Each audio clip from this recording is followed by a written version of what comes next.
Hello and welcome to Copenhagen Suborbitals test firing of the BPM-5 rocket engine. Today we will be performing 5 tests, and as you could see, as you could hear there are radio broadcasting on top of this stream.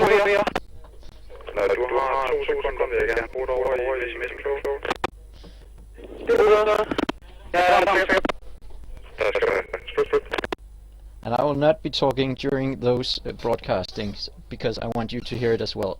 It is in Danish, so I'll try to translate what's going on. Yeah, and to Paul Kemp, that music was horribly cheesy, but we like it. As it is right now, we are about 20 minutes away from the first test. So as it is right now, we're just trying to buy some time. Today we will be performing 5 tests. The tests are we're going to test a DPR system, that is a dynamic pressure regulation system, and we'll be performing tests at different oxygen to fuel ratios.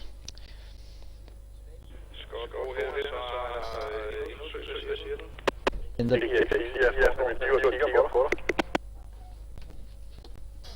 Could du høre hvad?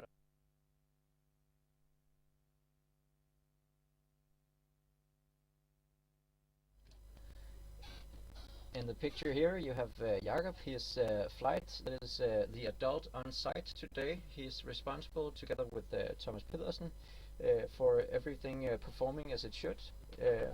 When we are shooting live, shooting from the Baltic Sea, we will have 2 leaders on site, that is the pad and flight. And that's the titles for those who are in charge for respectively the control command center and right now they're talking about a connection somewhere.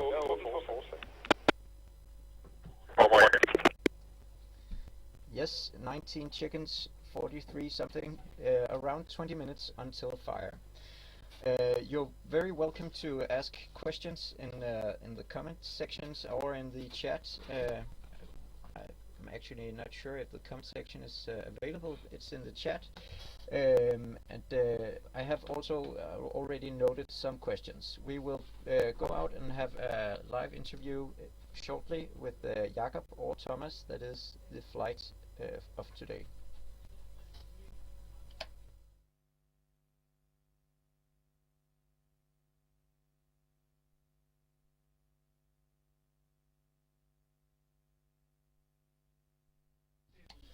Here we're looking at the test stand that is inside a shipping container. We have the test stand behind a dirt wall and also inside this shipping container. And right now we are in the process of pressurizing the fuel tanks. Today we are, as I told you a while ago, we are testing a DPR system, that is the dynamic pressure regulation system. Oh, sorry, is everyone else getting an echo? Please tell in the chat if you're getting an echo.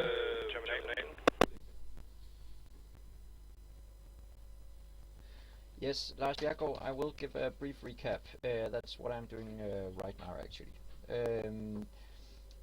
If anyone else is receiving an echo, please tell me.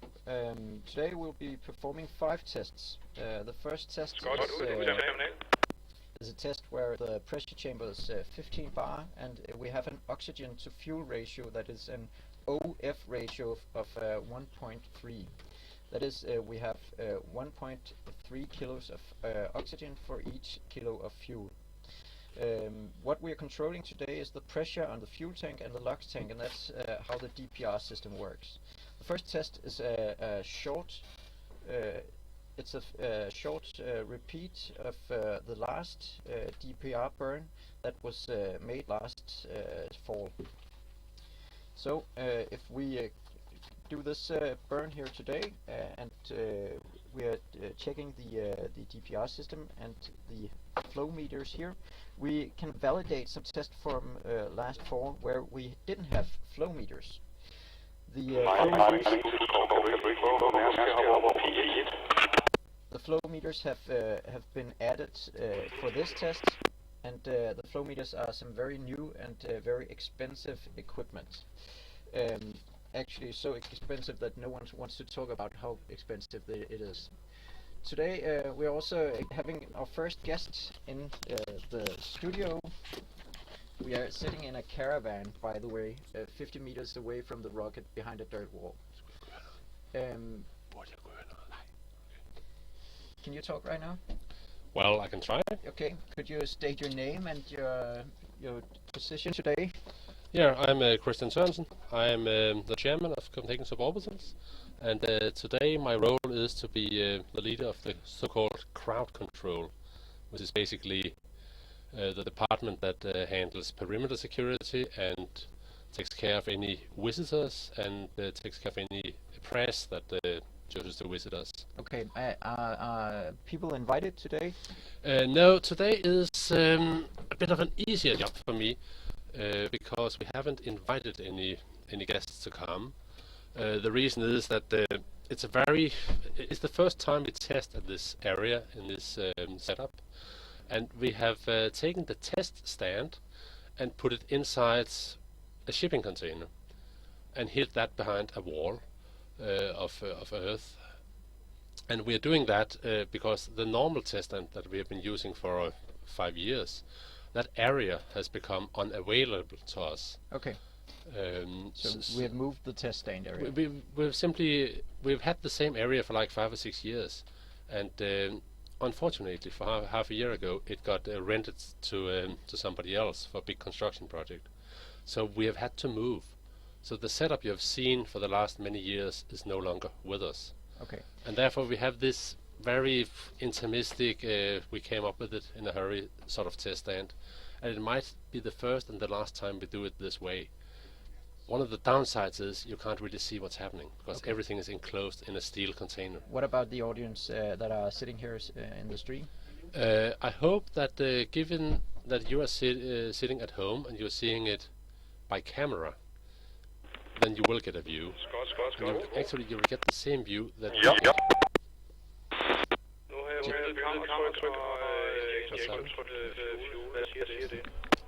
Jeg har stadigvæk ingen forbindelse på den, der hedder fuel injector. Okay, and we're back. And we're ready again. So what's happening today is that the test stand is fitted with the cameras. And those cameras are used for the streaming, and they're used for our own crowd to see what's happening. So you're basically seeing the same thing that we will be seeing, because we'll be seeing it by camera as well. Okay, because no one can see it. Okay. So do you have any updates on how long it will be before we have the first test? That's a very good question. Oh, always is. The thing is, this morning people showed up on time. I think out of 25 people, we only had one person who failed to show up at the right time. And we've been working well throughout the day, but it has taken longer than anticipated. And I think the only reason is we haven't really had any problems as such. The equipment has been working, everything was packed and ready. It's simply because it's the first time at a new site with new equipment, so everything takes a little longer. When you mount a camera, it's the first time you mount the camera. Yeah.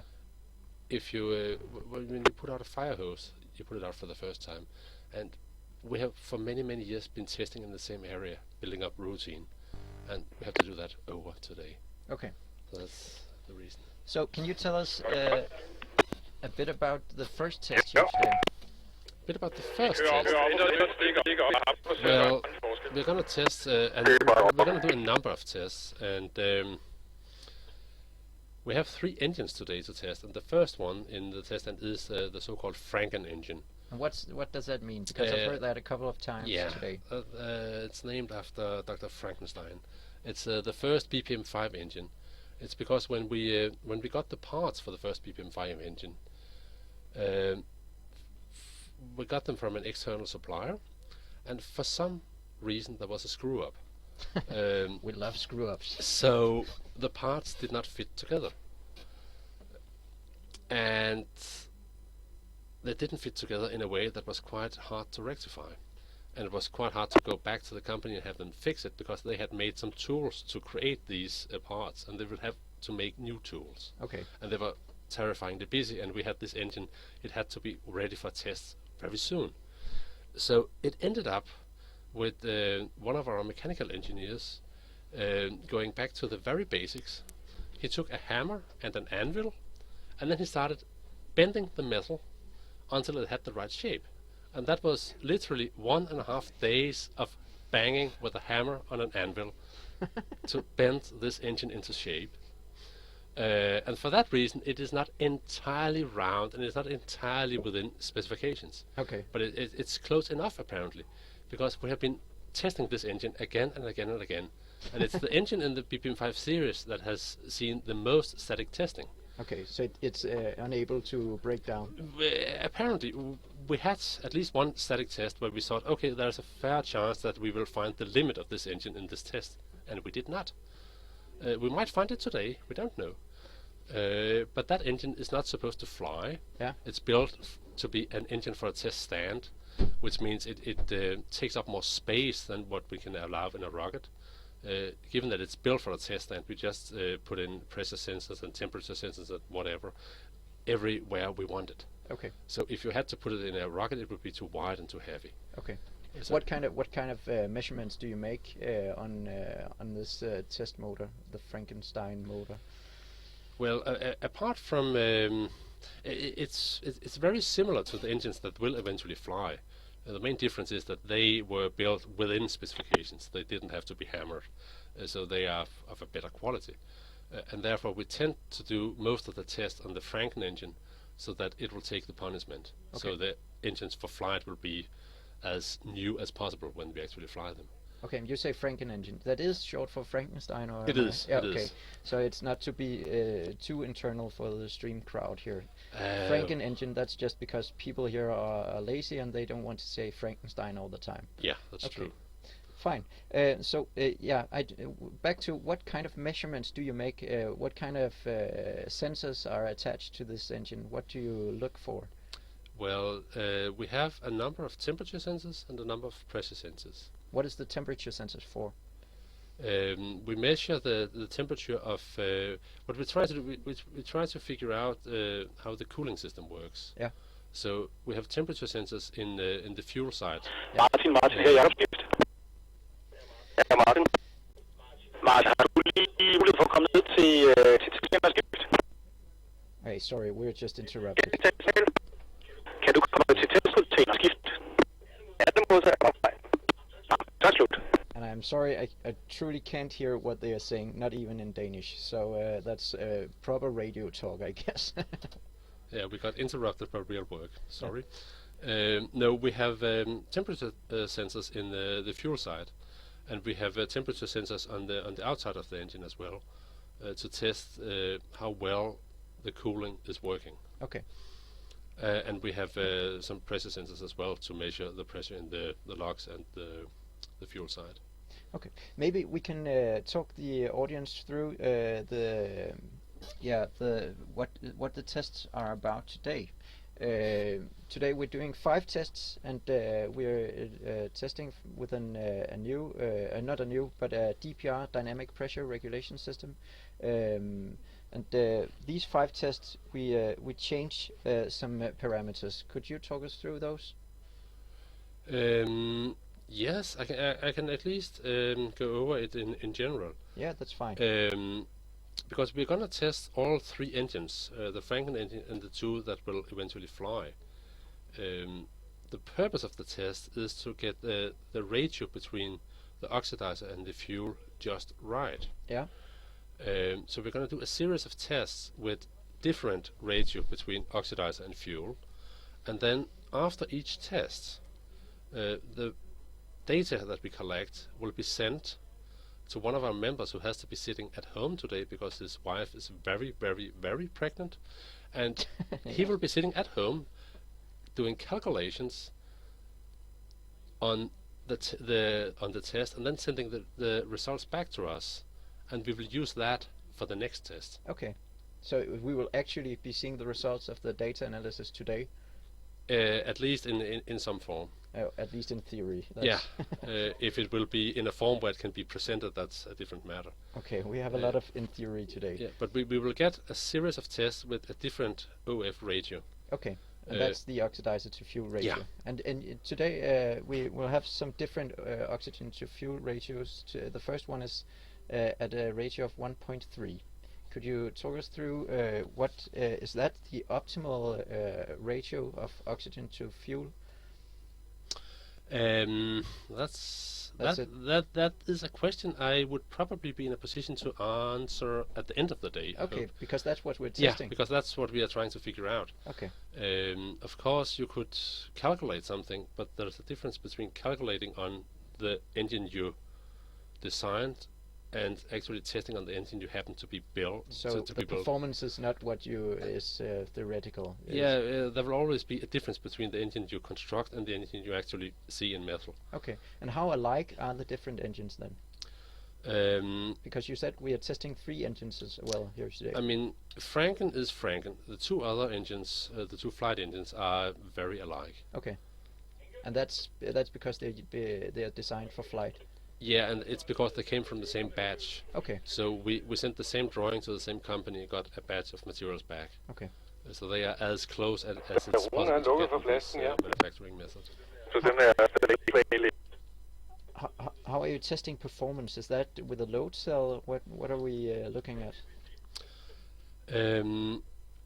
There's different forms of performance. One of them is the cooling performance. Yeah. The other one is the pressure that the engine exercises on the test stand. Yeah. And the engine is put with a load cell in between the engine and the test cell. Okay, so it's mounted on top of that. It's pushing. The engine is horizontal. Yeah. It's inclined 5 degrees, but it's for this purpose horizontal, and it's pushing against a pressure cell, a load cell. And that is again a part of the test stand, which is bolted to this container. So you can get a measurement of the power that the engine produces. We got a question earlier here from a viewer. He asked us here. Let me get it here. The Flying Dutchman. He asked us how much thrust are we expecting to see? Well, it's called BPM 5 because it has 5 kilonewtons of thrust in theory, and so we're going to see thrust in that ballpark. Actually, we have taken Franken up to 6 instead of 5, and it did not break. So we are somewhere between 5 and 6. Okay, 5 and 6. That's yeah. So that's where we are, and I can tell here for the viewers here that we are still working on getting the test stand ready. And a Danish viewer here, Nikolai Birkholm, he asks why the beep it doesn't fly. What is it I'm paying for? And today we're doing tests that are not supposed to fly, so it's only for test inside a container. So later on we will also be performing other fuel to oxidizer ratios tests. What's the purpose of that? Why not go for the theoretical correct ratio? Well, last year we were like very close to flying and one of these engines as they were. We basically had the rocket ready, and it was one of the 2 flight engines that was mounted in the rocket. So last year we were basically on our way to Bornholm to launch it when winter started and we couldn't do it for weather. So given that we had to postpone for a year, we felt we could just as well do the tests properly now that we've had the time available.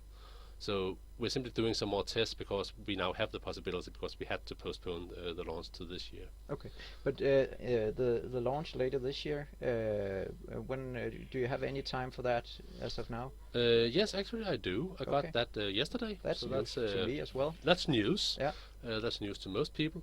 But I talked to the authorities yesterday and last week, and it appears that July and August is free for us to use the area. Okay. There are NATO military exercises in June and in September, but July and August there are no civilian and no military users apart from us. Okay. So it'll be one of the weekends in July or August this Okay. year. So that's not exactly a date, but that's a time range. Yeah, but that's actually as fresh as it gets since Okay. it was decided yesterday. Okay. How big an area are you reserving in the Baltic Sea? We are reserving an area called ESD 109, which is a military test area that is in the sea charts, Yeah. and that is well known both to air traffic control and to shipping. It's east of Bornholm, so the actual launch position is 16 sea miles east of Bornholm, and we are clearing an area which is a circle with a radius of 8 sea miles around Sputnik. Okay. 1 sea mile is 1,852 meters, if you want to do the calculations. So we have quite a fair bit of area to fall down on. What are is there any security measurements if anything goes wrong in the launch, if it's flying horizontal or something? Yes, we saw that in 2011 with the Heat 1X. It actually decided to launch and then turn over and fly more or less horizontal.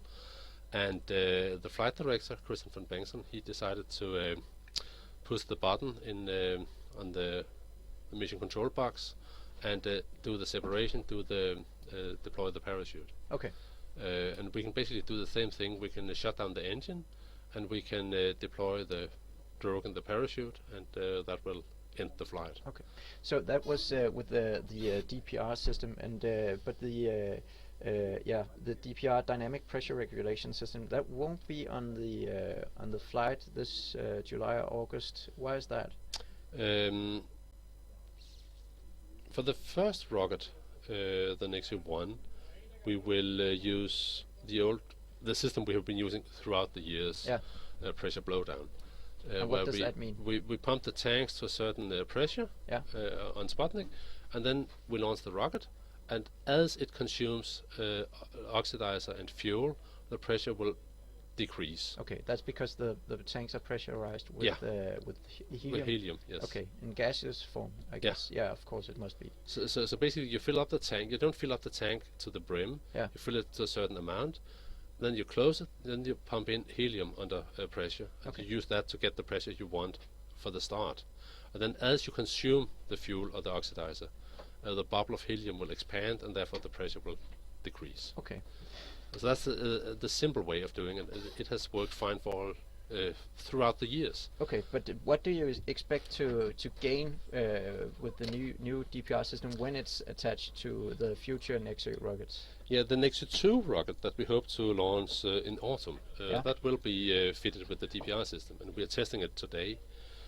The smart thing about DPR is that it allows you to have the pressure in the tank that you want. So you can basically draw a graph at home and say, I want the pressure to be like this, Okay.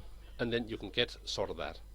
Is that corrected during the flight, or is there an onboard computer that controls all that, or is it from the command base on sea?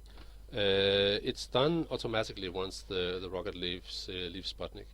It's basically DPR is a very smart system where you have a very small, very high pressure tank on board the rocket, and then you have a valve that you can control by computer. And from that valve you have a pipe to the tank, and you have a pressure sensor in the tank.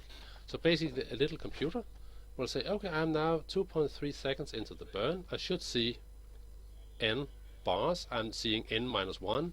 I will open the valve and pump in some helium until I get N.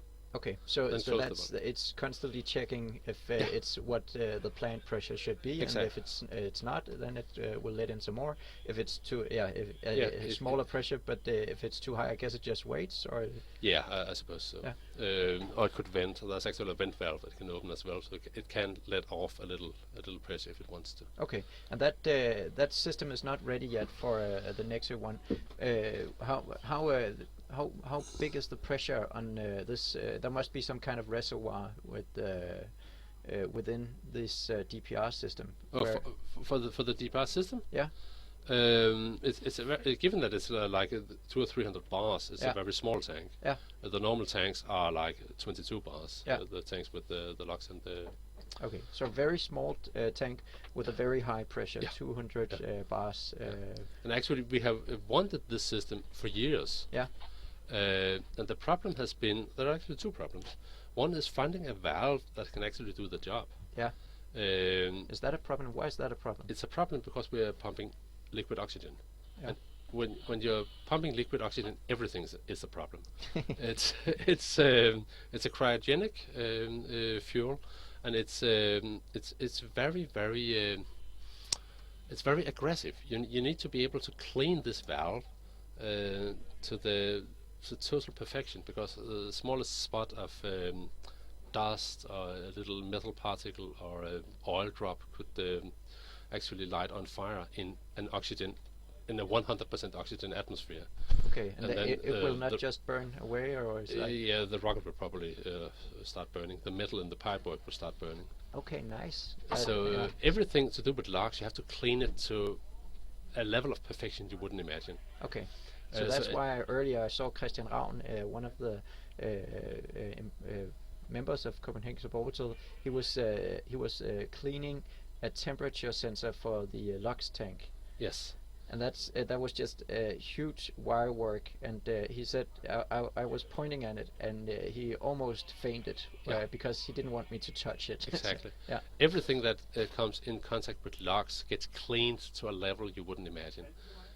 We have two persons at the moment. Christian Ravn is one of them, who we have cleared to be well enough educated to actually do this cleaning, and we take it extremely serious.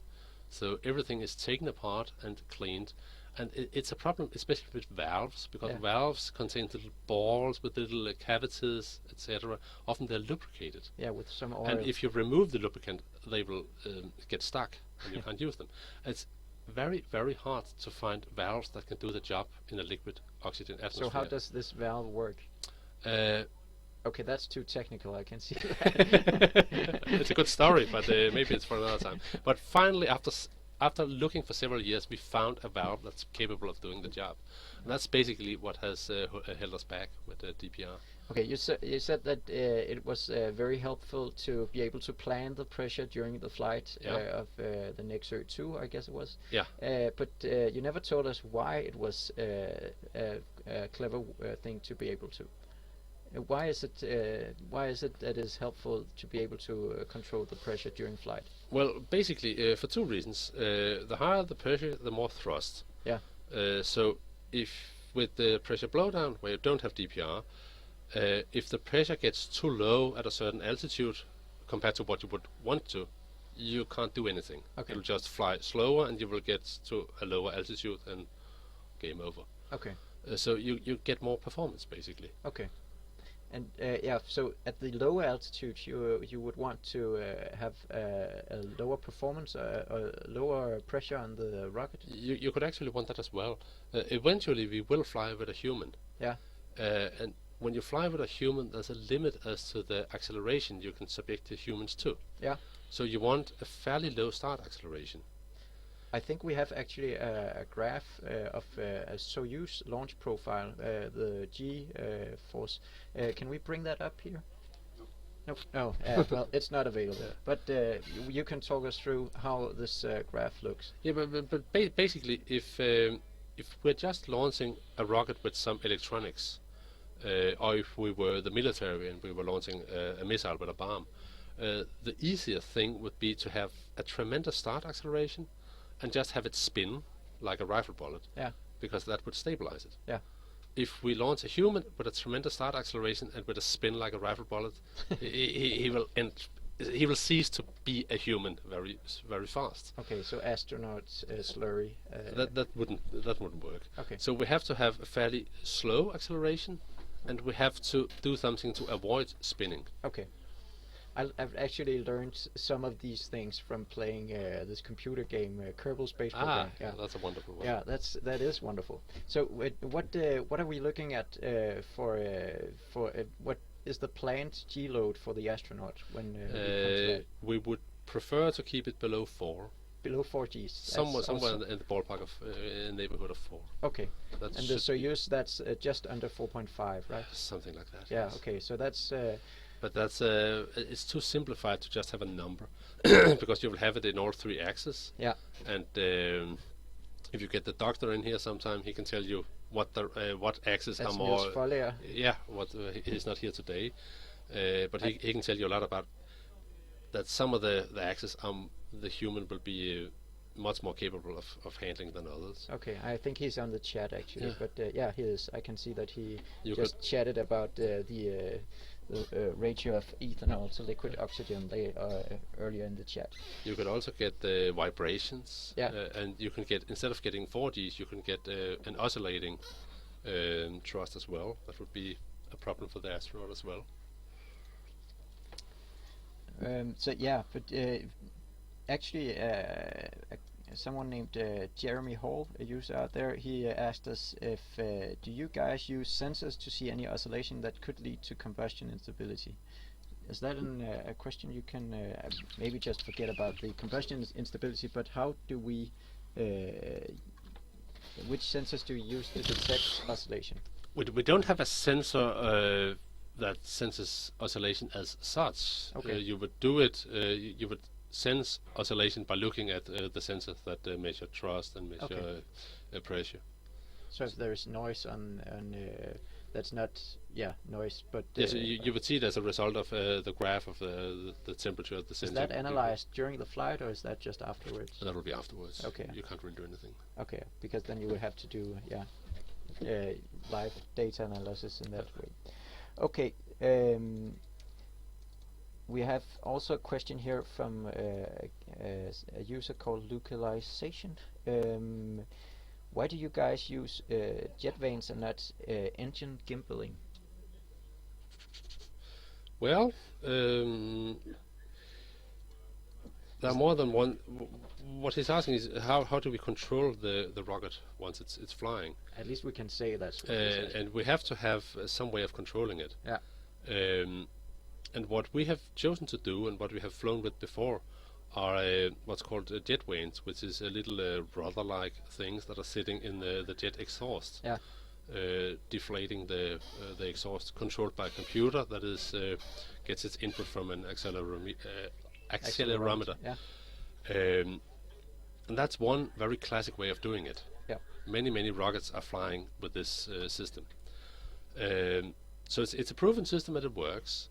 It has as a drawback that it sits in the jet exhaust, so it eats up like 10% of the thrust or something like that in that ballpark. But apart from that, it works like a charm. Okay. So it's a very proven system. The alternative is to take the entire engine and gimbal it, which is basically make it possible to deflect the thrust by turning the entire engine. Okay. And you can do that as well. But that's an entirely different technique. Is it harder to do, or is it? Well, given that we are using liquid oxygen and liquid ethanol, it's actually possible. Okay. Back when we were using hybrid engines, it would have been a lot harder to do. Because Why is that? They're very much longer. The engine is a lot longer. Okay. The liquid engine is a lot shorter, so it's possible to do it here. Okay. But you will still have the flexible hoses with LOX and ethanol going to the engine. Okay. And it's not an easy task. You have to have some mechanism that can deflect the engine and that is strong enough to do the deflection, and that has to draw its power from somewhere. Okay. So you might have to fly heavy batteries power electric Or have actuators, some kind of turbine. or a turbine, Yeah. or some way of producing hydraulic pressure or something. And that mechanism can turn pretty heavy. Okay. And that might actually be more of a punishment than losing 10% to with the simplistic vane mechanism. to the vanes. Okay, we will have a short break right now from this stream, and we will be back shortly.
Okay, and now we will have a short interview with Jakob Larsen, the flight of today.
Ja, så må vi jo gøre det heroppe i vognen.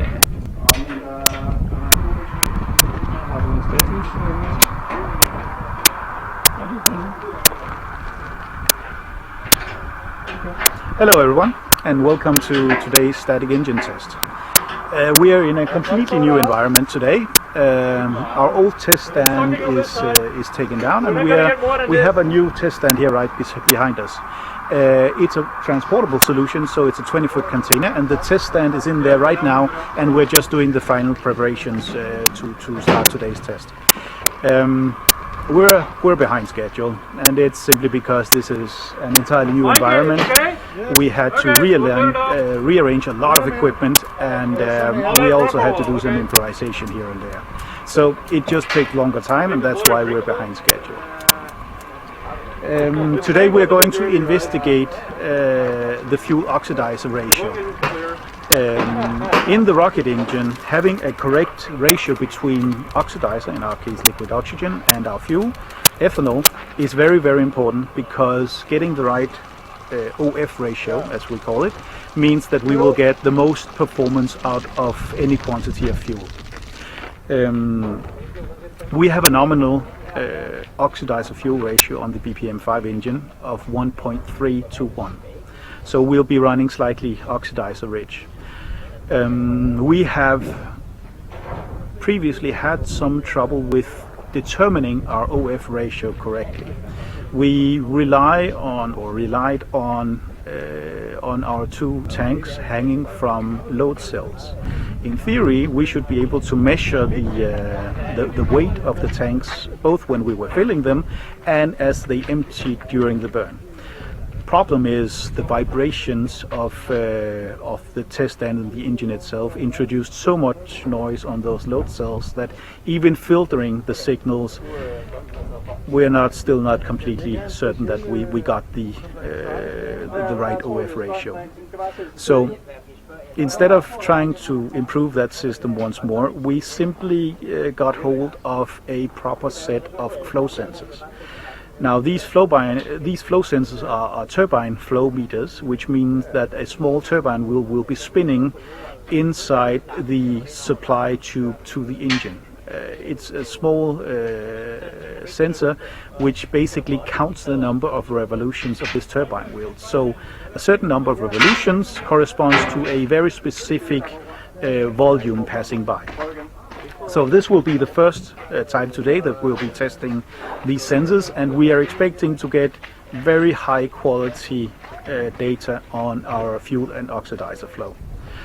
So today will be the day where we hopefully figure out exactly what our fuel oxidizer ratio is, and we will also be running a number of different tests where we vary this fuel oxidizer ratio, both up and down. So we'll be running down from the nominal of 1.3 all the way down to about 1.1 and all the way up to about 1.4. And doing that with different combustion chamber pressures, we will create a map in which we can navigate when we prepare for the Nexø-I launch.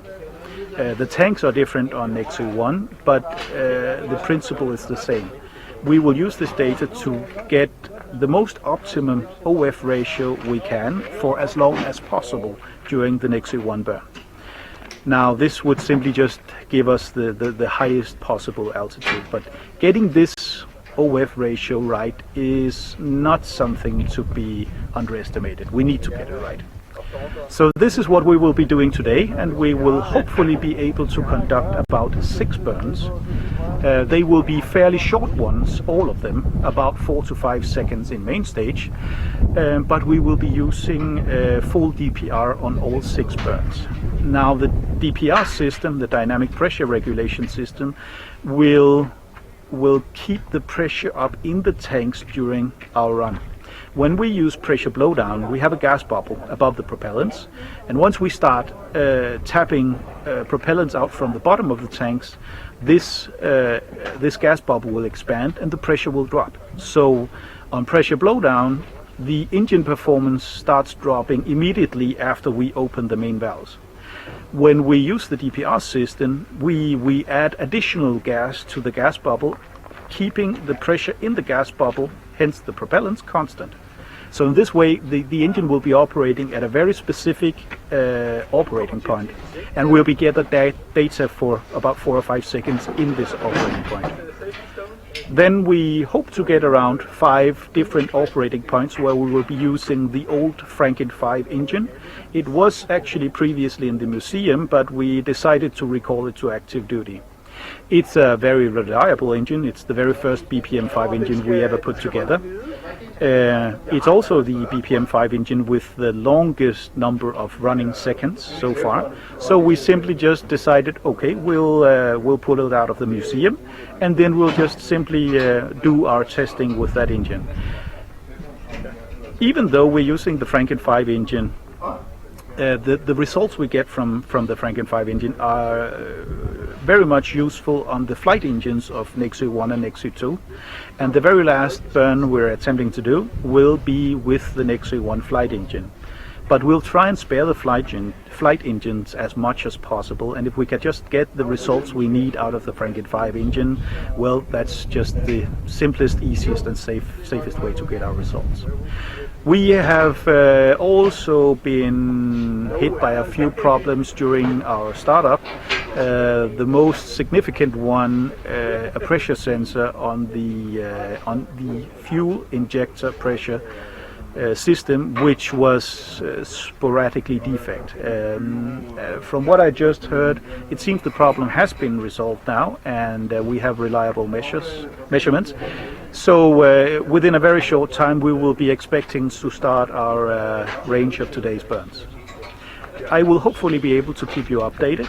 Otherwise, Thomas Peterson, which will be the other person in the flight role, we will be sparring today and possibly swapping during today's test, just to get experience, both of us. But hopefully one of us will be able to update you very shortly after each run, and we hope to be able to provide a little more information for today's test, more than we usually do.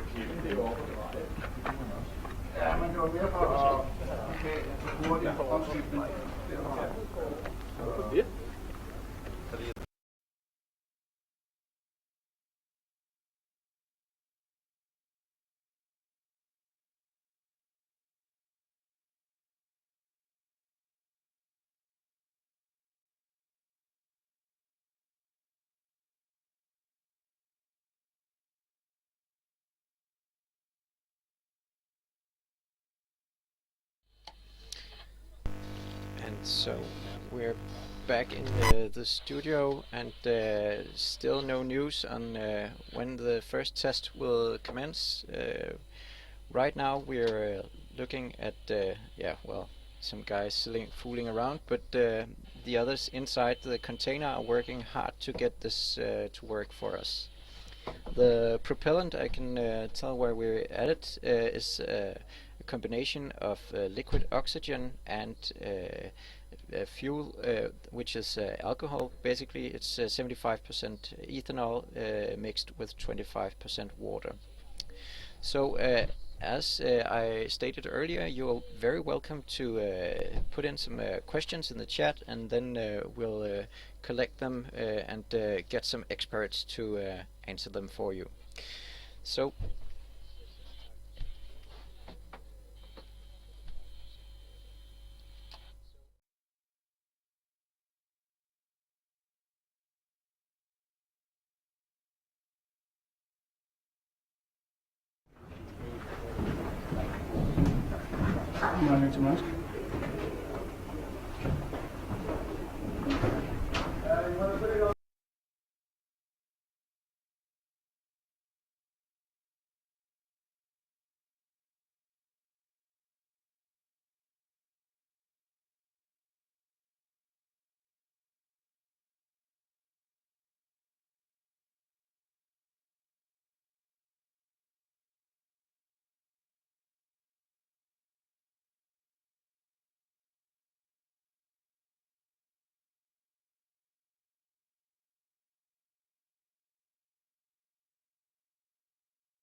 okay, and now we are back. I am sitting here together with Jørgen Skøtt, and hello Jørgen. Hi. Jan, you promised me to tell me some stuff about fire because I saw in the chat that there were many very interested in how this could turn into a fireball, and so we're trying to make sure it doesn't. Yeah, that's right. What is your role? My role is right now is just to take care of the igniter, the initial ignition of the so-called pre-stage of the engine, where we start the engine up with a very small flow, about 10% of the normal flow, and this very small flow through the injector has to be ignited with our igniter. And what is an igniter? An igniter is a kind of pyrotechnic unit that blows sparks up in front of the injector to light up the mixture of fuel and LOX. Is it inside the engine? It's placed inside up the engine and placed very high up in the engine. Okay. Maybe is it possible to get a picture from within the studio here? Peter? Can we have... Yeah, we are working on a picture from inside the studio because Jørgen, he has brought an igniter to show, and yeah, well, it is there. Okay, we are actually on here. This camera up there, you can point it up here, and people will be able to see the igniter in action. Light enough. Maybe I can just pull the curtains a bit down here. Yeah, that's... Okay, this is just a wooden stick. It's a wooden stick with we've glued on a pyrotechnic fountain, I think it's called. And up here in the top we have a deflector. We call it a Smurf bar stool. Okay. Because it looks like a very small bar stool, and it will deflect the sparks to the side here, so it doesn't burn through our injector. Okay. Yes, our injector. Injector igniter, yeah. And we start very slowly because if we start the ignition process too fast, we can risk an explosion. Okay. And actually, the Von Braun experienced it when he made his first engine, where he tried to light it with a little can of burning petrol on the end of a long stick, and he ignited it outside the engine. Yeah. And then the flame propagated up through the engine, and compacted the fuel LOX mixture, resulting in a terrible explosion. Okay. We don't want to repeat that. No, it would look very nice. It would look very impressive, and we would have a large bang, but we wouldn't have anything left that could be used afterwards. It's extremely destructive. Okay. I'll just try and turn on some lights here. Yeah. Okay. So we just start slowly by igniting the fuel LOX mixture in a 10% of full flow, and when we can detect that we have enough pressure inside the engine to be sure that it's actually going on by itself, then we will open the valves and go to full throttle. Okay. 100% of flow, and this wooden stick will either be disintegrated or will be shot out like a pistol shot. Okay, you actually done some tests on what will happen with it. We have seen it a number of times, and it can easily fly 50 meters or so. And is it burning while it flies? Yeah, it's still burning because there's enough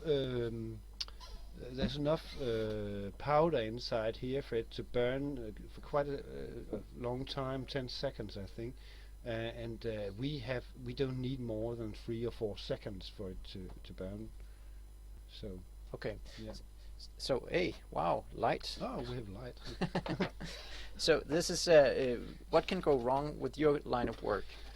With this, well, to ignite the igniter, you have to you must have an initial igniter. That's a very small pyrotechnic device that's at the end of a long double wire. Yeah.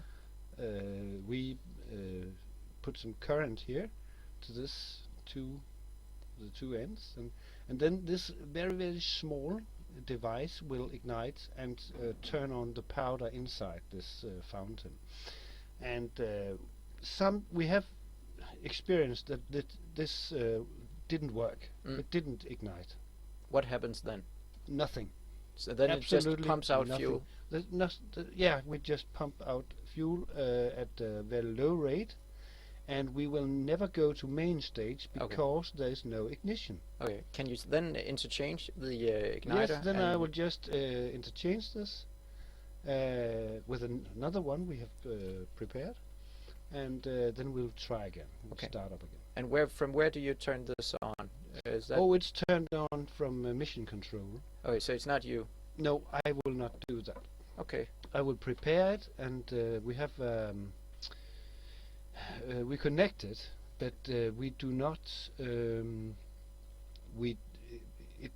Even though it's connected, you cannot light it. Okay. Before we have removed the plug. Yeah. We have a shortcut. Yeah. Deliberately, so that we cannot ignite it before we are sure that we are ready. Okay. So just before we're ready, I will remove the shortcut, and then we are able to ignite it. Okay. So what are your line of work before you came to CS? Before I came to CS, why did you end up doing igniters for Copenhagen Suborbitals rockets? I'm not sure. I have been a school teacher and programmer, and I've been selling computers, and I've all kinds of things, and machine worker and okay, so welder. nothing pyrotechnical. No, actually, well, yes. As a child, I had some accidents because I made some rocket fuel and tried to ignite it with a stick, with a match, and that's a no-go when you're working with very powerful fuel. So I got it up in my face and my hair, and got really hardly burned. And it was not because of the accident that I asked. Actually, it was because there was a stream viewer asking before if we are volunteers or hired here, and everyone is volunteering here for the work they place here, and everything relies on donations. Yeah, that's actually. right. So that's right. We no one gets salary. No. Right. So every donation goes to the project. What are you working on besides the pyrotechnical parts? Oh, I'm just welding, and just now I'm working on a new ways of igniting a rocket engine. It's not actually it's not something we will do in the next couple of months, but we are analyzing the different possibilities for how to ignite a rocket engine. But you want it safer? Or it's a safer and an electronic method where we don't have to buy strange parts made by other people. Yeah. Well, it's very important for us to have completely control over the situation. Yeah. And what is that design? That's one of the designs is what is called an ASI, augmented spark igniter, where we have make a very small rocket engine. Yeah. We place up in the top of the real rocket engine, and this little rocket engine will be fed with hydrogen or air, and ignited with a standard spark plug. Okay. And this is one way of igniting a rocket engine, but I am working on another method that is based on a plasma torch. It's almost like a Jedi Knight sword.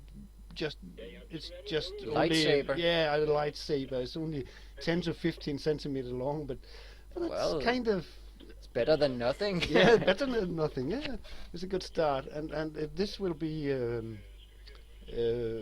We will use helium as a plasma gas, and we will use alcohol, the common fuel we use. We'll use that as a additive to the plasma. Yeah.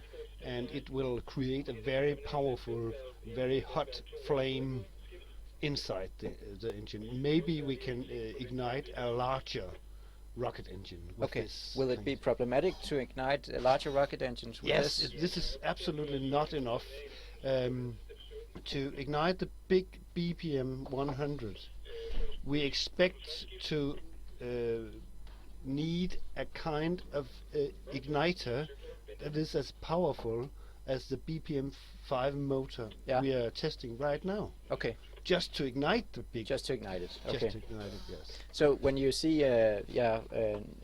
movies from NASA and from Soyuz launches in Russia, where there's all these sparks in the beginning of Yeah. the launch, that's just to ignite the engine. Oh no, that's Or is that you another? see a lot of sparks outside. Yeah. That is to be sure that if there's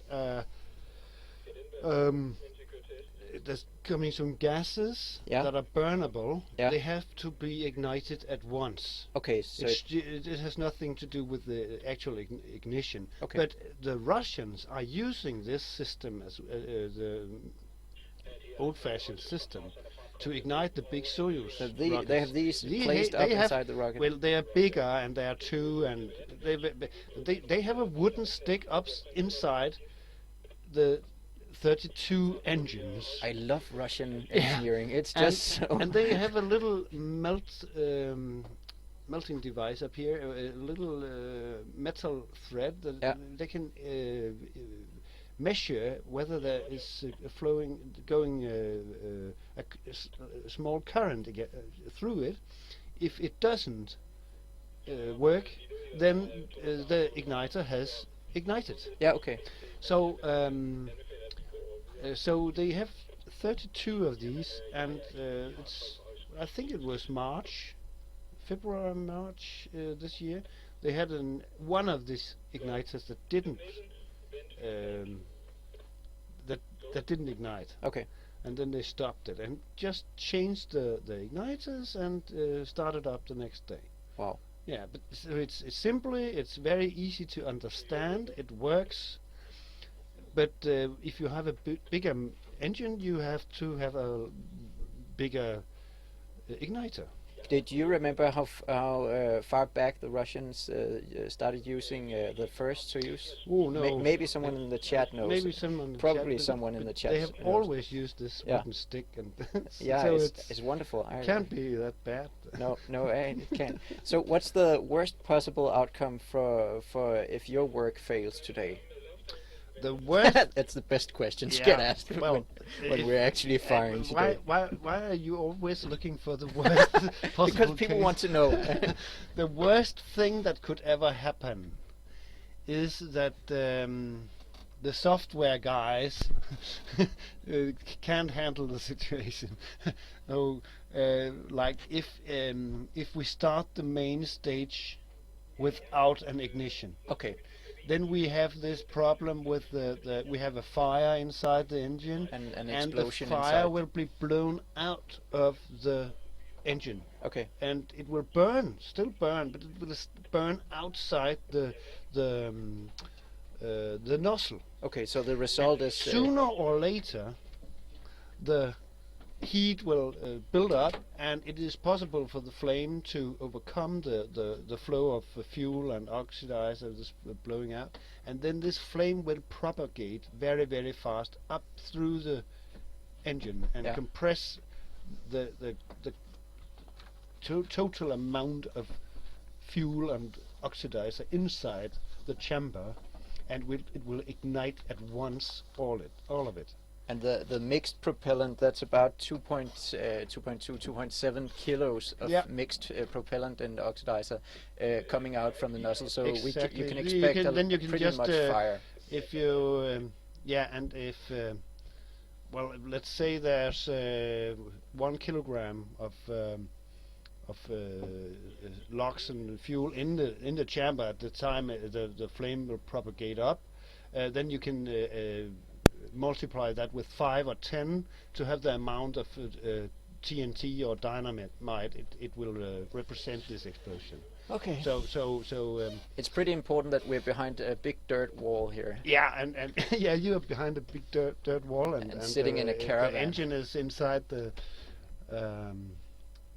test stand is inside this metal container. So we are pretty sure there's nothing will happen with people around. Well, maybe the ears will hurt a bit, but we are sure that there will not be anything left of the test stand if this should happen. But this is exactly why we're always thinking very, very thoroughly through the possible scenarios. Yeah.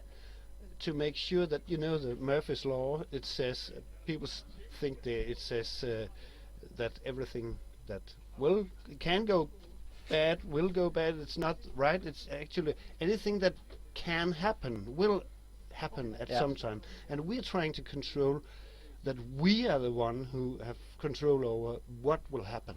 Yeah, the most likely outcome of the situation. Exactly. Yeah. So we think and think and think, and so we know, we test that this has igniter is actually working. We're testing that by measuring the pressure inside the chamber. Okay. We know that if this pressure is 1.7 or 2 bars for a few seconds, then we are sure that it is no longer the igniter that is making the fire. It is the engine itself that makes the fire. What's the pressure from this igniter?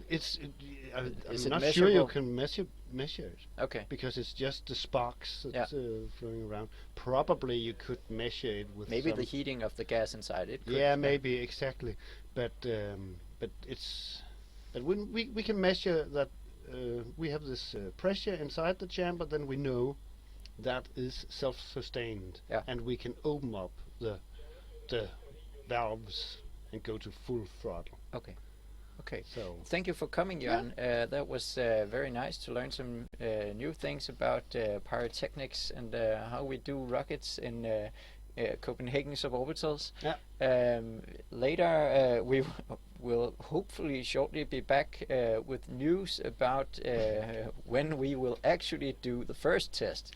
We are doing 5 tests today to test the flow meters. There's been bought some very expensive flow meters that are being tested today, and these flow meters will be very crucial to the DPR, that is the dynamic pressure regulation system, that will be tested as well. So we will be back shortly with another interview to keep you entertained.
and now we have some updates on the first test, and sadly there will be some time before we are able to fire the first time. The last thing I heard is about 45 minutes from now, so it's well, not very yeah, there are not hopes for it to be very much sooner. So we will show you a short video of the Nexø rocket, Nexø-I rocket, and the ones who made it. It will be about 15 minutes.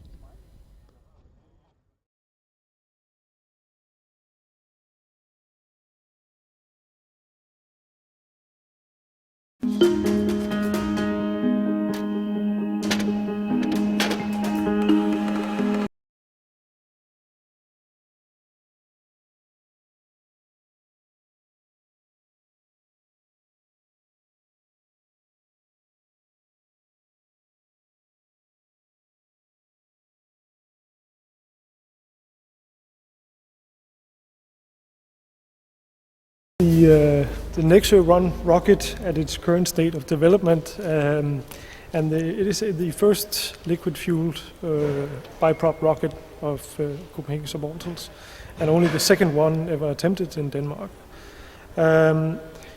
It should be considered, shall we say, the light version of the Nexø class series of rockets that we're going to do here at Copenhagen Suborbitals. It's going to be using the blowdown operating mode, meaning that we're going to top up the tank pressures with helium, and then allow the tanks to deplete with the helium expanding directly in the tanks. So the DPR system will not be available on Nexø-I, it will only be on Nexø-II and forward. And this means, of course, that Nexø-I won't get to the same level of altitudes as Nexø-II will, but in essence the altitude is insignificant in terms of Nexø-I, as this is more a, shall we say, a technical test of the different systems that one has to master to do biprop rocket systems. So we will be looking much more for the performance of the individual subcomponents in the rocket and the overall design as such to weed out any shall we say, misdemeanors or non-conformities in the design and optimize that towards Nexø-II. Also, one should always keep in mind that Nexø-I and Nexø-II are part of the roadmap towards the Copenhagen Suborbitals Speaker rocket. And the Speaker rocket will be the full-scale manned vehicle. In that sense, Nexø-I and II aim to demonstrate and familiarize all the people here at Copenhagen Suborbitals with the technologies required to develop and fly a Speaker class rocket, which is a much larger vehicle than this, of course. But the advantage of this step, or intermediate step, is that all the techniques applied, they double to the Speaker class rockets. So what we develop and test on Nexø is the stepping stone required to do Speaker in the coming years.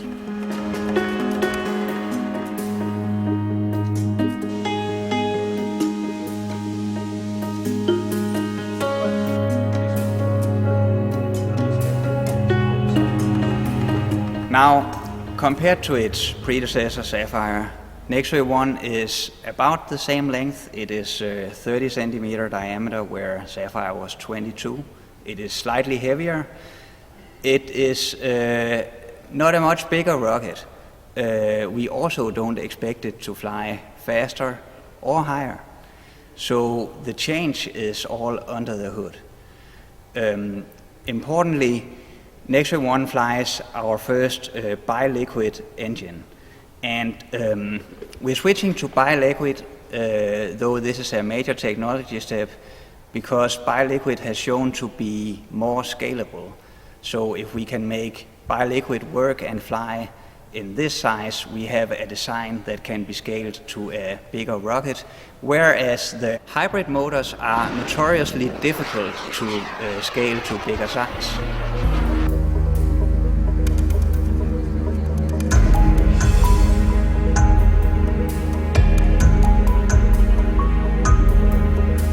my name is Thomas, and I am supposedly the project lead on the Nexø-I Rocket.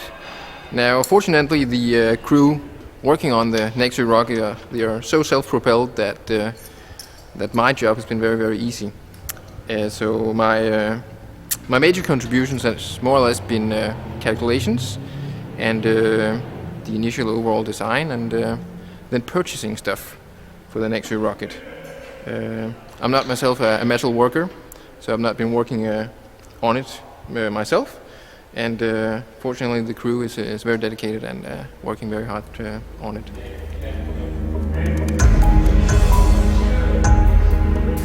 Hello, my name is Jacob Larsen. I've been doing particularly two things with this Nexø-I Rocket and the launch. The first of all is that I've been putting together several of the BPM-5 engines we're using to propel the Nexø-I rockets,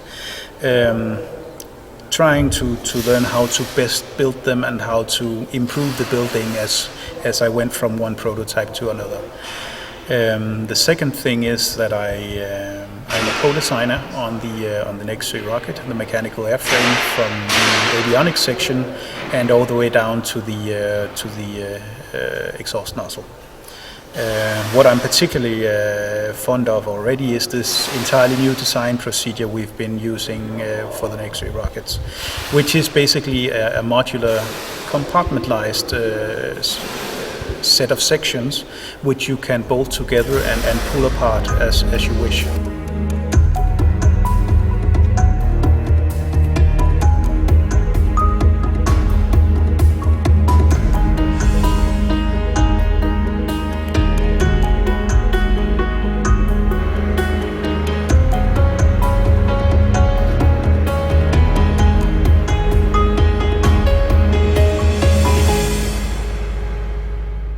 I'm Jonas Bjarnø, and I'm the technical advisor on the Nexø-I project.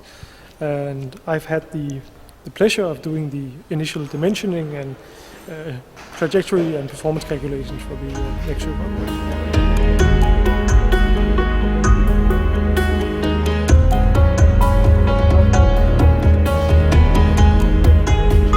My name is Flemming Nybo. I work with guidance, navigation and control, which are the fancy terms for trying to make the rocket fly straight up. So, as you may know, we have had a jet vane that has survived a static test successfully several times. So we now know that Nexø-I can be steered by jet vanes like its predecessor Sapphire. So as such, the navigation and control system architecture will be identical to Sapphire, and the core of the control system can actually be reused. There are also some changes. Besides the new jet vanes, the control system must be adapted to the physical parameters of a different rocket. That is, its mass, its inertial moments, and importantly how these numbers progress as it uses its fuel during the burn. Also, the system must be tuned for the specific aerodynamics of the rocket, and the aerodynamics of Nexø-I have been modeled by Jonas Bjarnø, and the parameters from this work will be added into the control system. Also, we are flying with an analog devices eye sensor IMU. Sapphire also did that and flew with what I believe was the best MEMS IMU available for the purpose at the time. But since the product line has progressed since then, we now have the luxury of a slightly better performing eye sensor IMU. So we expect to get a little tighter navigation performance without any extra effort on our side.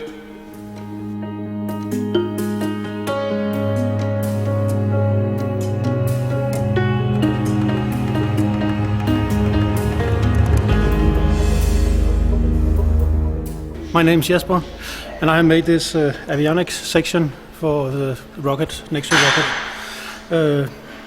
This is the part of the the rocket where all the electronics and control equipment are placed. The GPS, the radio, and all communication for the rocket.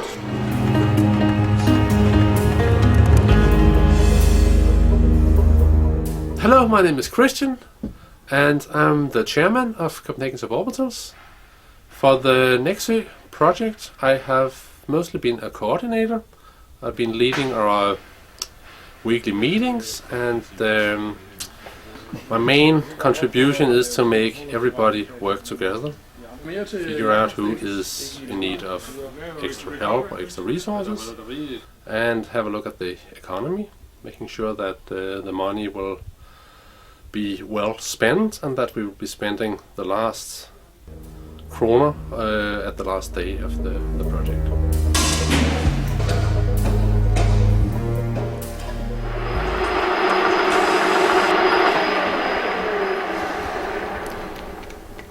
Hiya, my name is Lily, and I mainly work on the turning lathe as far as the production is concerned. And for the Nexø-I Rocket, I've been working on the production of the dome and the alloy for rolls, which is what you weld on the tanks in order to be able to fit both the stainless steel and the aluminum together. And right now I'm working on the flange for the Nexø-II rocket. So that's what I'm doing at the minute.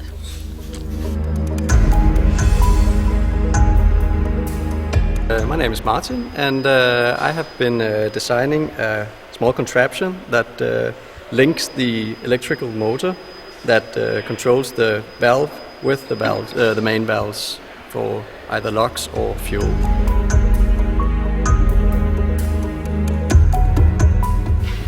My name is Bo Brandstrup. I am responsible for the wiring and cable harness in the Nexø rockets. The cable harness is going from the avionics bay at the top of the tanks, traveling in our cable channel all the way down to the engine compartment of the rocket, where it connects the avionics to the engine control and the rudder servos. I'm also responsible for the cable harness inside the avionics bay, which connects the different modules of the rocket, batteries and the power supply and our guidance computer and our radio. On top of that, I also have assembled the CS Arduino boards and defined all the cabling inside the boxes for the modules. Hello, my name is Stefan Eisknappel. I am an intern here at Copenhagen Suborbitals, and I help the guys wherever they need me. And actually right now I am working on the baffles, bending the baffles for the rocket. It's like the shell, and looking if all the holes are lined up, and helping the guys with assembling. Also I am doing welding, so I was turning some fittings on the lathe, which goes to the LOX tank, and I'm also welding custom-made fittings, so I just weld them together. And well, that's what I'm doing, and I'm happy to be here. My name is Rune Hensel. I have been doing the design of the nose cone, which is actually what we can see right here, in the process of being made. And then I have been doing all the LOX certification and cleaning of LOX parts that are in contact with LOX. Hi, my name is Morten. I'm a member of the board in Copenhagen Suborbitals. And on the Nexø project, I have been doing what I usually do in Copenhagen Suborbitals. That means I have been running the logistics and the purchasing department, making sure that we get all we need at the right moment. I have been ordering the tanks for the rocket from a subcontractor and making sure that they actually delivered what we were supposed to get. I'm Peter Mortensen. I am building a video transmitter for Copenhagen Suborbital that's going to fly on the Nexø rocket. The project was already started by Alex, and I'm finishing the transmitter part, so we can try to transmit DVB-T down from the rocket down to the platform.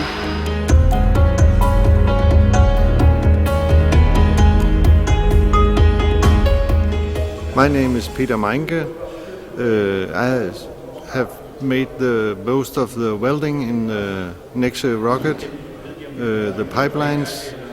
In the test stand I have developed the mount for the tanks, the LOX tank, and the most of the welding of the setup for the test jet vane. Also the jet vanes mount for the Nexø-I Rocket. That is, and the design of the rocket and the design of the test stand also been involved with. Hi, my name is Flemming Rasmussen. I am a software engineer of profession. So that's the reason here in Copenhagen Suborbitals I mainly do mechanical design and manufacturing. I have the lucky position that I work in a company where I have access to 3-axis CNC milling, and thus a lot of tasks concerning that is coming my way. As an example, for the Nexø, I have manufactured and partly also developed a lot of the parts concerning the thrust vector system. Here we have the graphite jet vanes.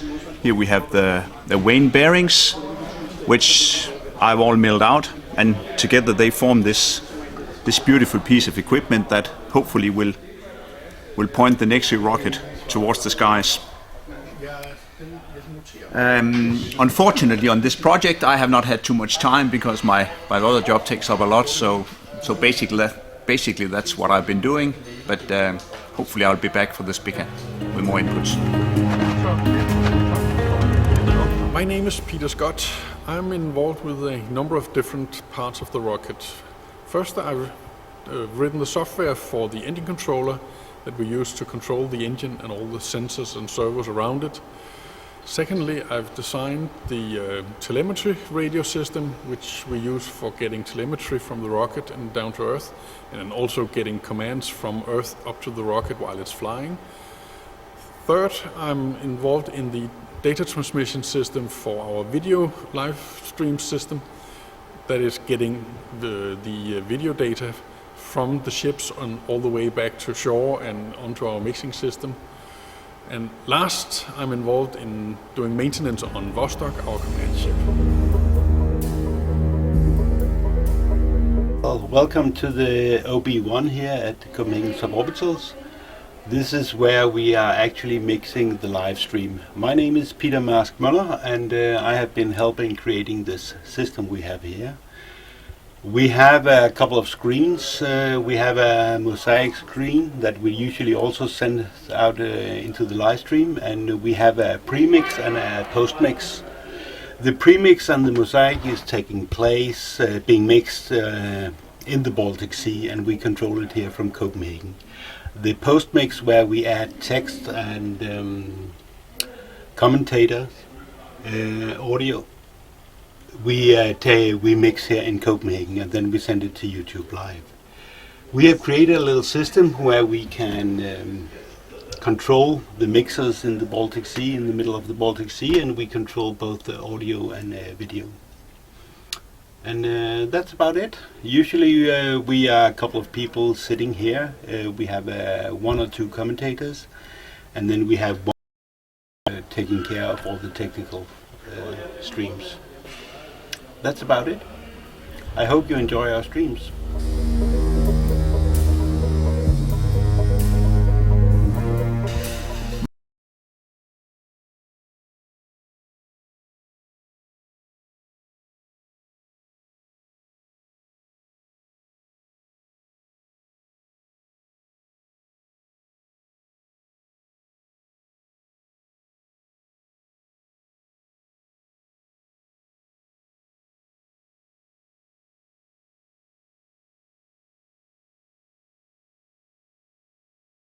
My name is Nexø-I Rocket, where I've made a lot of moving and make it and being on this lathe here.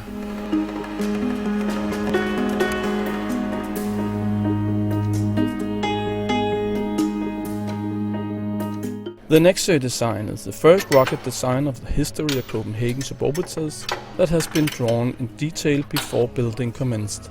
Thomas Madsen did the drawing and detailed mechanical and metal design work using the SolidWorks software. Thomas Madsen was also a part of the team that designed the BPM-5 rocket engine and its one-piece CNC molded injector. After finishing the design work, Thomas Madsen has taken part in the manufacturing, assembling and final adjustment of the Nexø-I rocket. Nexø-I kan sagtens stå her. Jørgen Skødt has welded part of the Nexø-I piping system, and furthermore he is part of the visual design team and in charge of production of labels and stickers for Nexø-I.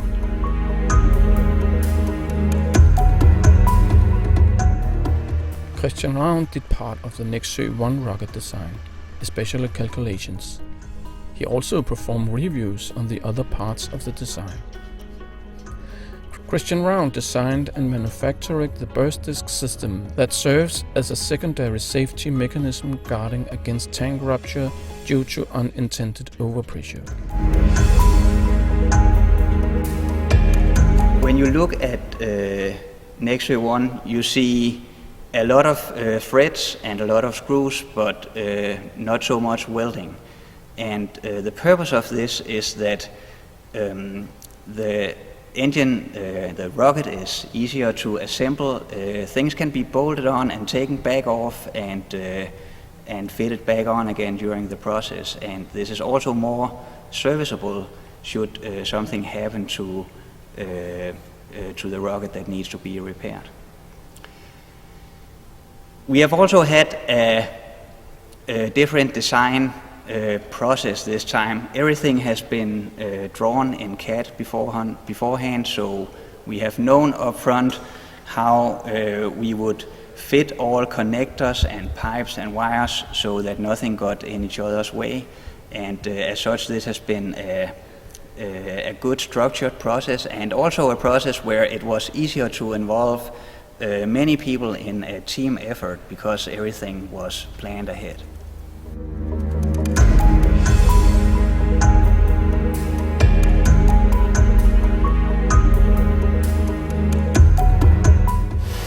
The other thing I'm looking very much forward to is seeing this seemingly very small engine propel this very large Nexø rocket high up in the sky.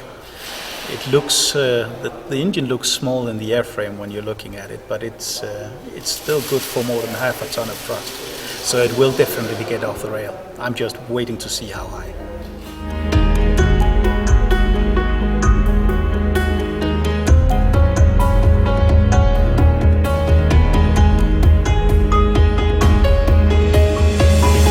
The end of the roadmap for Copenhagen Suborbitals will be the Speaker rocket.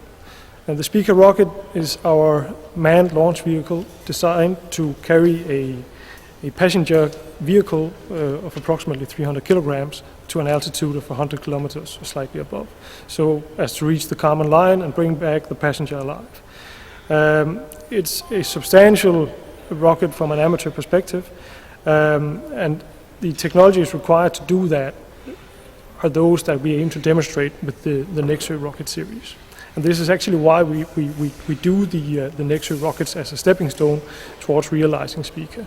We need to demonstrate the ability to run biprop systems, all the control, the DPR system, the pressurization systems, the avionics involved, the recovery systems, and all those subsystems need to be realized from scratch because it's not technologies that were previously available in Copenhagen Suborbitals.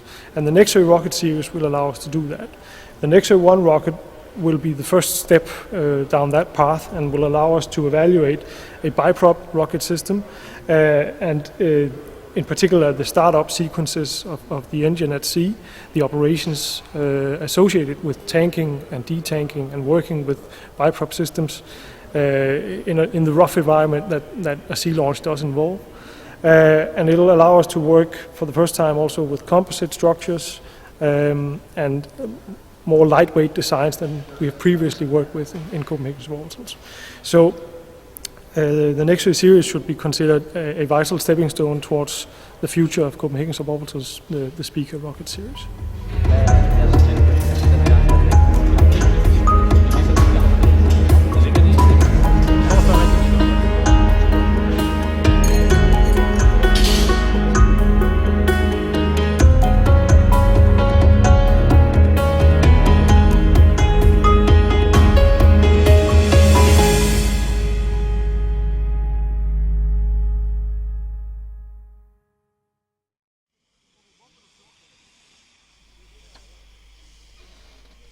And we're back in the studio, and together with me I have Morten Bulsgaard. And Morten, could you tell us briefly what's the status of this first test? Well, as always in a new scenario, it's a bit chaotic. Pretty much everything we do right now is new, meaning that the test site is new, and we have had a lot of changes to the test stand. It's the integration of the flow meters that has meant that most of the test stand has actually been just pulled together and then set into motion again here, and we have had continuing problems with sensors and plugs that suddenly failed. They were of course tested, but now they failed. So what we're doing right now is we're doing a little maneuver to try to cool the whole system down. Yeah. Normally we do that with the liquid oxygen. Okay.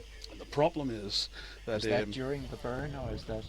No, it's actually the first thing you do when you start filling up the LOX on the test stand is that about the first 20 liters will actually just evaporate and be used to cool the system down. Okay. We need LOX to be LOX, liquid oxygen, and when you pour down a very cold medium into a system that the tanks are about 20 degrees when we do this, so most of it is just it dissipates and becomes normal gaseous oxide. Okay. So until the tank actually reaches the same temperature as the LOX, it will keep on producing just normal gaseous oxide. Oxygen. Yeah. Gaseous. Gaseous oxygen. So normally we just do that with the oxygen. Yeah. It's not a big problem because usually we have enough of it. Okay. Unfortunately, our supplier, our sponsor, Air Liquide, they had a little problem with one of the dewars, so we couldn't get as much as we wanted. Okay. So what we have done instead is that we're using nitrogen, which is actually colder than the liquid oxygen, and we're pouring it in first. Okay. The whole idea is that the tank is insulated, so we start pouring that in and using the nitrogen to cool the system down and to get it down to temperature. Okay, and then it evaporates, and then... Then some of it will evaporate. It will be poured while the tank is actually open, so it will just stand there and just gas off the nitrogen. Okay. And when flight deems that the system is at an optimal temperature, we will actually bleed it off. We will disconnect what does that mean, to bleed it off? We just empty the tank. That Okay. was a fine way of saying that. We just Right. open the bottom hose. Okay. We don't want it through the engine because we don't want the engine to be super cool. We just want the tank and the piping going to the engine to be cool. Yeah. So we actually just disconnect the hose just before the engine, and then we will have what's left of the liquid nitrogen will just pour out, and it will look like the smoke you have in a scene show. Yeah. It will just run out over the floor and dissipate. Okay, and just for the viewers out there, Morten Bulsgaard, he's working with logistics and all practical issues around firing a test rocket and also the real rockets, and he can talk about anything. So if you want to ask him anything, just ask in the chat section, and he will be very happy to reply as best as he can. Yeah, I know a little bit about everything because I'm also part of the board, so I have a big deal of the daily runnings of everything that happened. In Maybe you can tell us how much did they pay for those flow meters? Nobody wants to tell us. They were ridiculously expensive. I think in Danish it was about 30,000 in all for both of them. About 15,000 Danish kroners a piece, Yeah, which so $3,000, translates yeah. something to $3,000, 4,000 euros. Okay, so they thank you for were donations. yeah, they were a very big write-off and write-out, and one of the reasons we could do that was because we was so lucky that we had this teaching project with the Singapore University that actually gave us, because everyone worked on that project for free, we could use what the leftover we had to actually buy stuff we needed. Okay. So it gave us the possibility, and it was just like, do we really want to do this? And just, okay, it can actually help us, and it can give us some numbers that are just so much better. Yeah, and that's the point of it. Is The whole point. It is ridiculously difficult to measure how much of this liquid oxygen you put on the tank. Yeah. And because why is that? It is because actually everything cools down. Okay. So the tank is actually suspended in a thin wire that is connected to a load cell. Okay, so it's weighing the LOX tank. And what we try to do is to make it so neutral as we can with the piping underneath and with flexible hoses. But the problem is that a flexible hose stops being flexible the minute you actually cool it down to so if you test it with water, then you can find. Then you can actually see how much it is. But the problem is you never know how much offset you get from the cool process because it's never the same. Okay. So you can think that you have 20 kilos of liquid oxygen and you maybe have 18. And it makes the calculation of the oxygen flow just totally impossible. Okay, so that's also important for the flow ratio of fuel and oxygen. Yeah. Okay, so that is also why the first test here today, that's it's somewhat similar to the last test that was done in the fall. Why is that? It is because we need actually to more or less learn how the whole test stand works again. Okay. So we have an indication from the last burn we had with the engine to see, okay, it gave this result. And then we are going to try to do the exact same thing again and see where do we end. Do we get a data point we can actually use for something? Yeah. And we will try to do some calculations based on that with some of the guys sitting with a MATLAB script ready to do whatever they can. Okay. Can you tell us a bit about what we are waiting for at the moment? We are as usually waiting for systems that just worked yesterday and right now are just teasing us, and that everything takes a bit longer than you expect. Okay. And we have been through one sensor that needed a new plug because suddenly it stopped working. Actually what we can see right now is they are actually venting the nitrogen. Okay, I don't think that can the viewers see this? Feed 7 or 8 if you go. Can we get that, Peter? Okay. Yeah. They are venting what again? They are venting the liquid nitrogen right now. Okay. So this is minus 191 degrees Celsius, running out and just creating a very beautiful frosty atmosphere in there. Yeah, So I wish I was there. I think you wouldn't like it. Okay. So this is just to get it out now, because now flight has deemed that the system is cold enough. Yeah. So what they will do now is, as soon as they're sure there's no liquid nitrogen left, they will start filling up the LOX. Okay. And then we will actually go through the same points on the checklist once again, because we're doing the cryogenic part, and you can actually, if you're lucky, you can see the liquid oxygen nitrogen is actually just in pearls on the floor. You have a little bit of light and frost effect down there. Oh.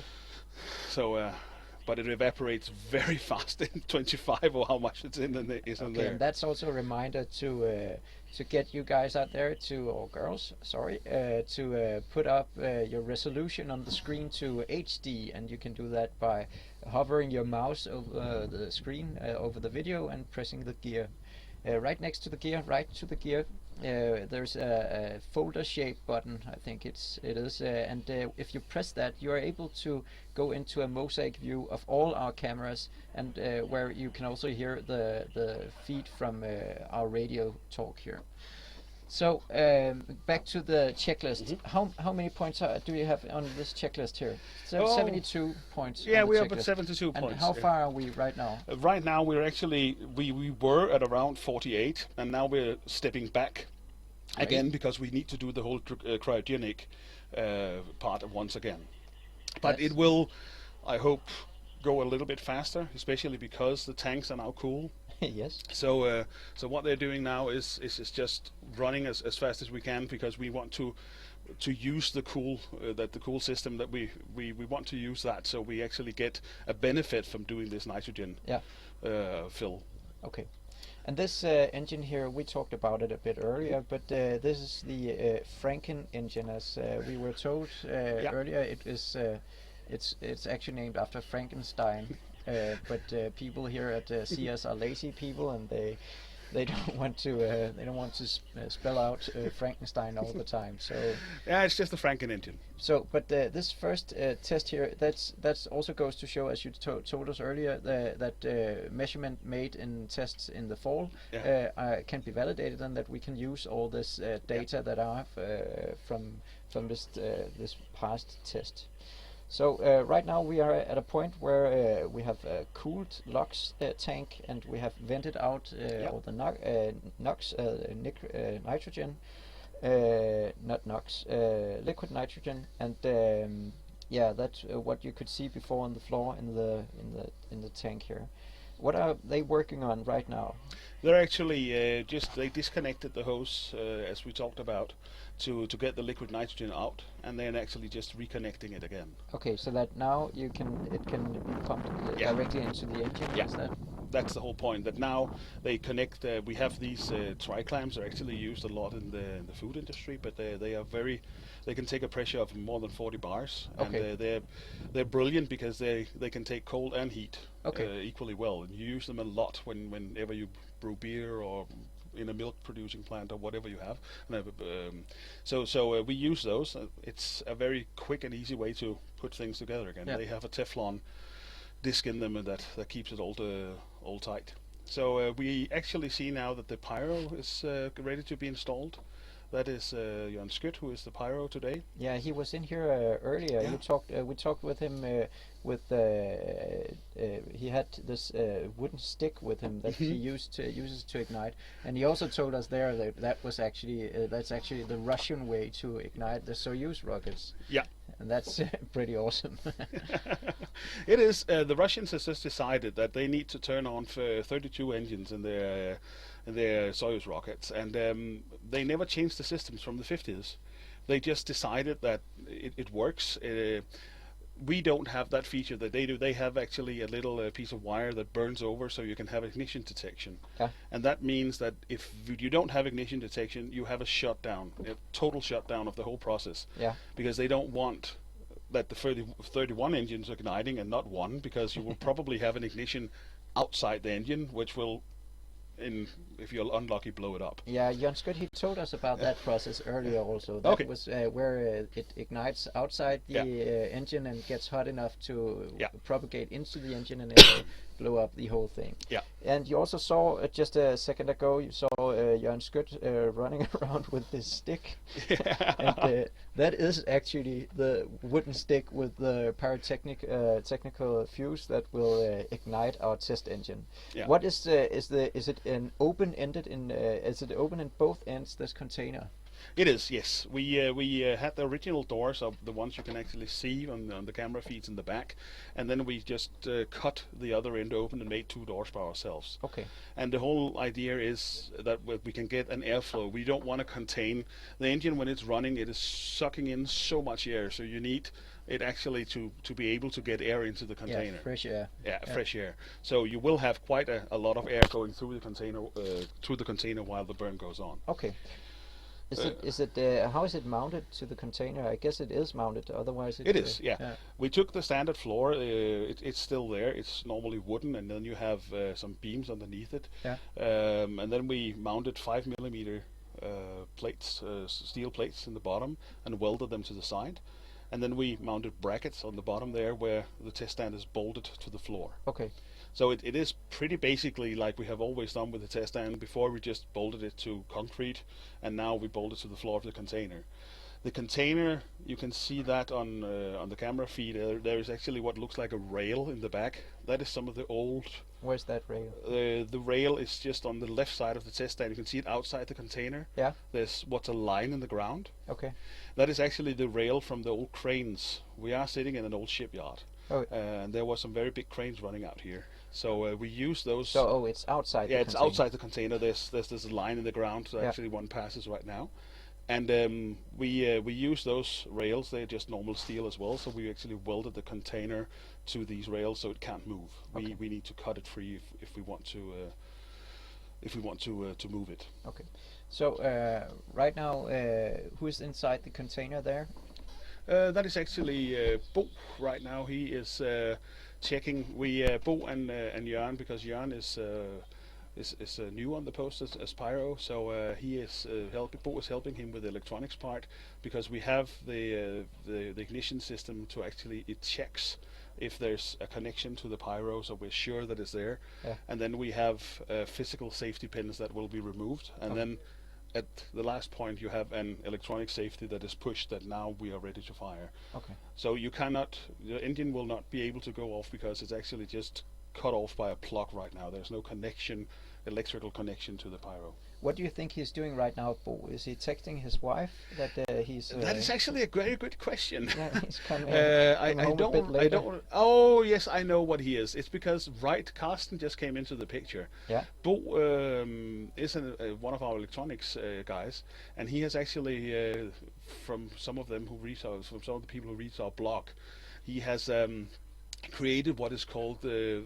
CCC camera, which is a China crab camera. China crab, is that the official? That is the official CS name. Alibaba, AliExpress. I don't know what they call them, but it's a GoPro clone that is fairly cheap. And Bo has taken some of these cameras and done some experiments with them. Yeah. He has put a zoom lens on one. Okay. And is that the camera then in the technical feed? You can see feed 7. Unfortunately, we can't see that camera. But Bo what he was doing was actually usually on the GoPros and these copies you have a button, you have an app where you can do all the settings. Okay. So he was just standing there starting the cameras. We are also doing a lot of testing, and that is why we are a little bit late as well, because we're testing the whole camera setup that will actually go out with us to see. Okay. So we're testing the GoPros, we're testing everything we can. And Carsten, our primary photo guy, is running around a little bit on the hot side there, because he has just gotten the whole responsibility to get this running. He has, of course, a lot of guys helping him, but he has the primary responsibility to make sure that all the cameras are running. Okay. And then he will go in a photo bunker we have out there and try to get some pictures the best we can. Are they streamed, all these Chinese crab cameras? No, they are not. We will try to make in some of the GoPros. I'm not sure we can do it with the Chinese ones, but some of the GoPros you can actually rebuild so you can get a stream out of them. Okay. As they are, you have each camera being an access point that you can access with your phone, so you can do all the settings, and it will transmit the picture to your phone with 1 or 2 seconds delay. But it will just interfere too much with all the other things we have going on here, and it's totally impossible to have 4 or 5 cameras doing exactly that. Is it only for the stream audience that we have all these cameras set up? No, it is data. The cameras and video are just an important data selection point, as all the measurements we do with the pressure sensors. Okay. We try. This is why we might see blank cameras when the engine starts. We have no idea how the effect of the engine running inside an enclosed container like this will actually do. We will have a lot of vibration. Maybe it will damage the cameras. We don't know, but we need to try. So we have a combination of normal HD video cameras and GoPro and clones of GoPros, just to test a lot of positions. And we will actually try to take the cameras out and just check the footage when the run is done, just to see if we can actually use the video for anything, because we don't know. Yeah. Maybe everything will rattle so much so you can't see anything. Okay. So right now they're starting all the camera gear as much as they can, and which means that that I will have to leave you in not so long ago. They will. I think I have some time. We try to start the cameras as close to we can to the actually shot, because we always have battery problems. Yeah. We have tried to add extra batteries to all the cameras we can. Yeah. And that of course helps a bit. That means that they can run for 5 to 6 hours. Okay. And that is also a test we're doing, so we can use that on Sputnik when we get to see, because you can't run and change the batteries all the time. Nope. But a normal GoPro will actually run out of battery fairly fast within an hour or an hour and a half, especially if you're doing it in the good resolutions and everything. So it's always a problem we have with every piece of camera gear, every piece of stream gear. We needed to make it tough. We rebuild everything, because you can't get these things out of the box working. It's just not possible. So everything has to be built, or you find a good idea on the internet somewhere and try to replicate that. But GoPros are fine, but they're not meant for what we're using them for. Yeah. And that means that we have to stretch them a bit. You can get a ton of accessories, but they are very, very costly. That is also why for these cameras that there's a risk can be broken. We try to use the cheaper ones, because it is a bit sad to see a very expensive GoPro just burn up. We have done that before. It is rocket science on a budget. This. It is. Every camera we build, all the stream cameras are built by the guys doing the streaming here, and all these tests that we do with the cameras we use for the data points. We also have to do a lot of work on ourselves. Okay. So as of now, we are still a while from the test firing. What are your estimate? That's actually a good question, because I can't hear my radio right now. So I can see if I can just. We will be back shortly with an estimate of the time, our schedule, how much it has driven from 13:30 Danish time. That's quite a lot, and we are of course terribly sorry about that, but safety first and all that. But we'll be back shortly with some updates.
And now we actually have an update on the time.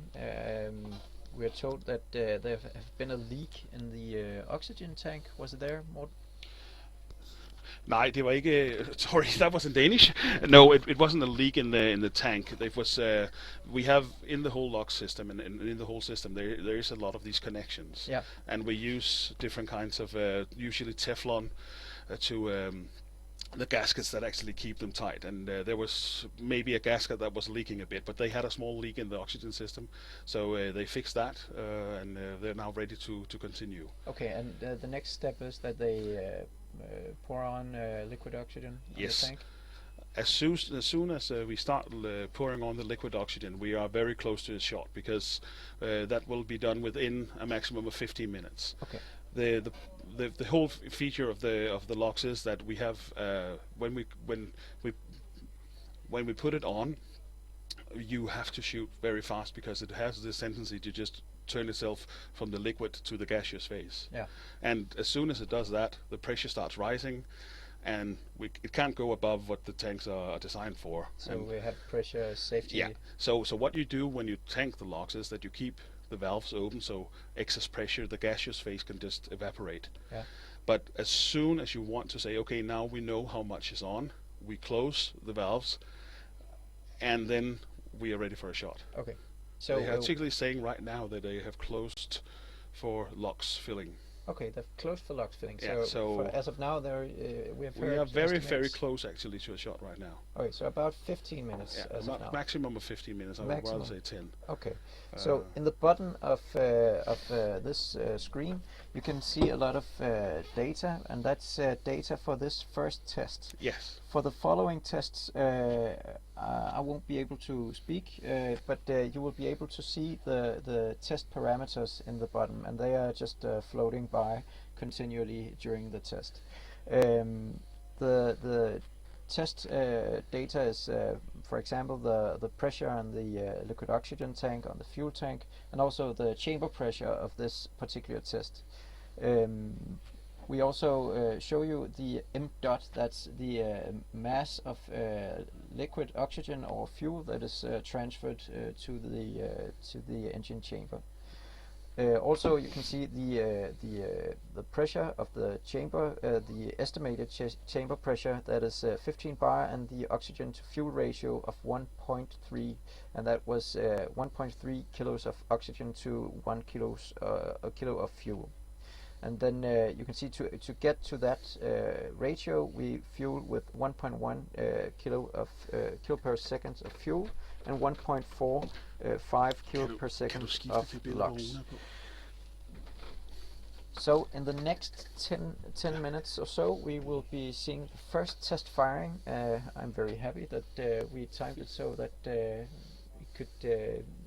Hopefully, a lot of people are still following us. Yes, we are about 250 viewers as of now, looking at this test, and we are of course very happy that you are still with us. What you actually see is one of the things that is so beautiful about this project. You've seen this big orange bear in the back? Yeah. That is our guy Rune, who is doing the LOX filling. Yeah. And yesterday in the open house, there was actually someone who delivered that suit to him, because he had in previous tests seen him do the LOX filling in his normal working clothes. And the problem is that when you have LOX, if it touches oil, it will burn. Yeah. So you don't want to have your dirty working clothes on. So he actually donated this very orange suit, and for the LOX pressure. And, and he's actually in here with us now. Yeah. Why is it that you just received this donation of a new suit that was totally clean, and please just put on these and get down here so people can see you. Thank you, Morten. It was great to have you here. You can stay here if you want to. There's a party inside the caravan, because now we are almost ready for the firing. Why is that you received this suit as a donation? And already you're standing inside sit down, please. Yeah. You're standing inside the base and eating chocolate. I'm not eating chocolate anymore. No, but I saw it. I saw you eating chocolate. And it should be this perfect we receive.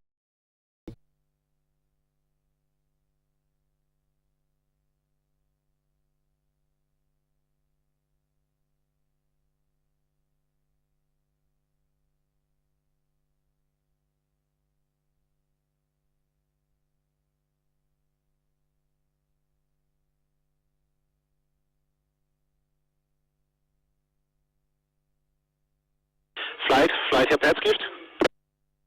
Ja, kom. Vi har summende Heidak-ventiler. Er det noget, I kan undersøge deroppe fra skift?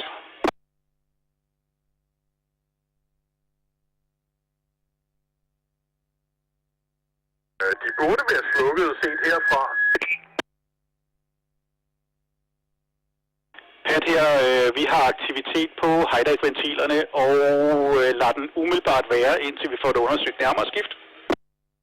Jeg kan lige prøve at genaktivere systemet, og så skulle det falde til ro igen. Modtaget. Værsgo. Vent lidt. Vi skal lige have demonteret de 2 armforbindelser først. Jeg skal lige være sikker på, at jeg forstår den korrekt. Hvilke 2 armforbindelser vil du have løsnet skift? High pressure ved 1 og high pressure ved 2 armeringsjumperne. Modtaget.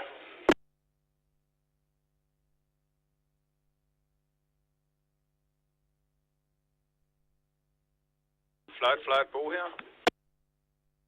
Go ahead. Armeringen til højtrykssystemet er fjernet, så den er sikker. Tak, så prøver vi lige at genaktivere DPR-systemet for at få risat det.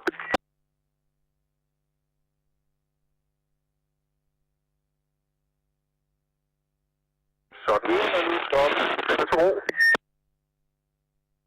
Gentag. Lyden er nu stoppet for Heidak.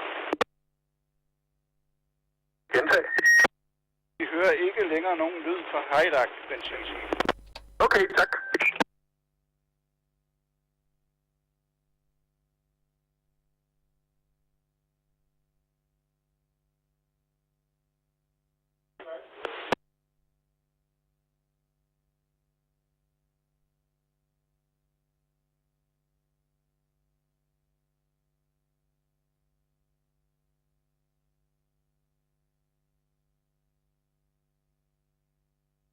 Skyt. Morten, kom. Skyt her. Jakob vil gerne have din krop hen ved testanden. Jeg flytter min krop.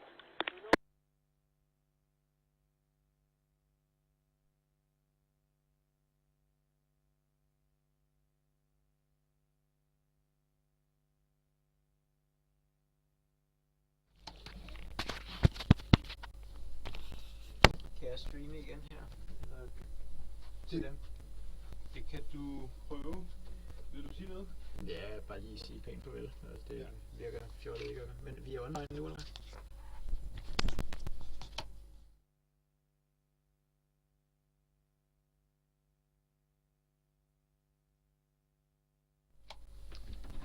Okay, and now the stream should be online again. Could anyone just type, yay, okay, it's online if you see or hear this? Flight her padskift. Okay, I'm guessing Ja, we are online. And, vi gør klar til refueling af fuelsiden, men vi skal have en indikator for, hvor meget I mener, vi har brugt skift. Prior to the first test, but we will be performing a new the next test in 20 to 30 minutes. So yeah, there was a slight delay, so I couldn't see all your comments, but now I can. This will be very delayed as well.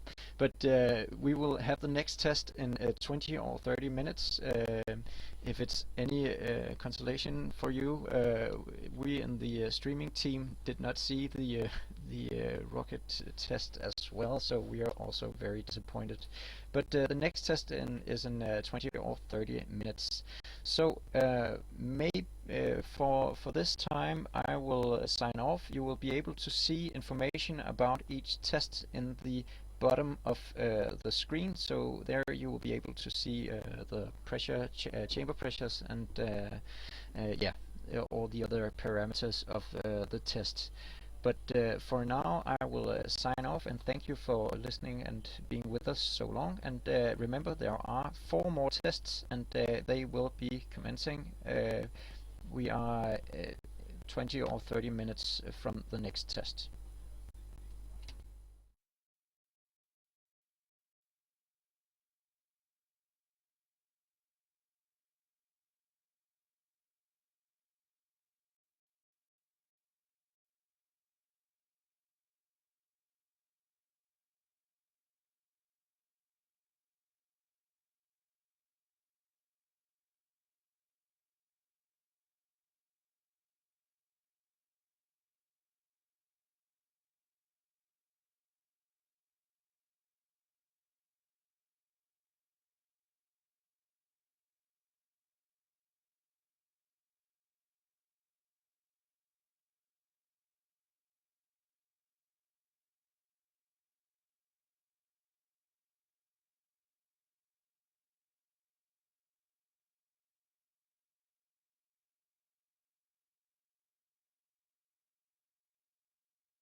8, 7, 6, 5.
Vi er i gang med at trykke fueltanken. Vi er på 4. Bare, Vicky. Så tager du den langsomt igen. Ja, måske er der mindre i tanken.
Spørg Carsten bare, for sikkert skyld. Carsten, er vi gået på din vand også?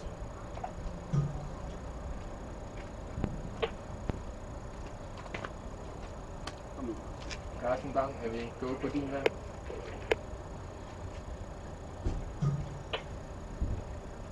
Kom nu, ven.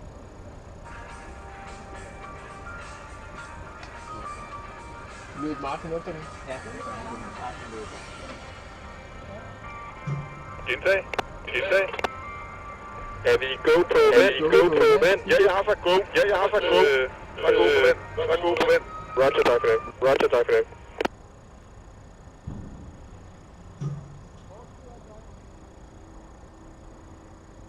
Udmærket, vi er klar. 30 sekunders countdown starter.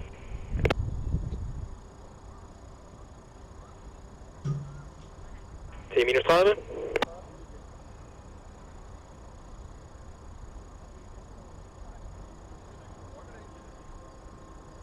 10 minus 20.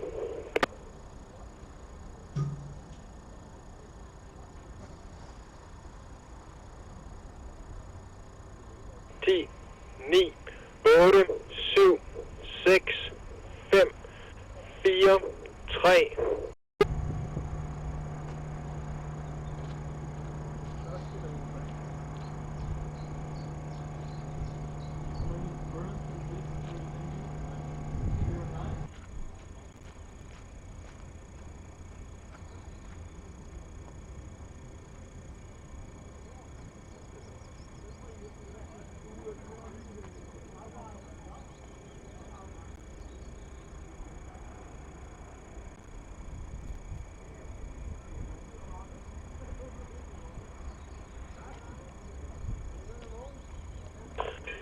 Klar til ja, så tror jeg klar igen. Alle opspidser.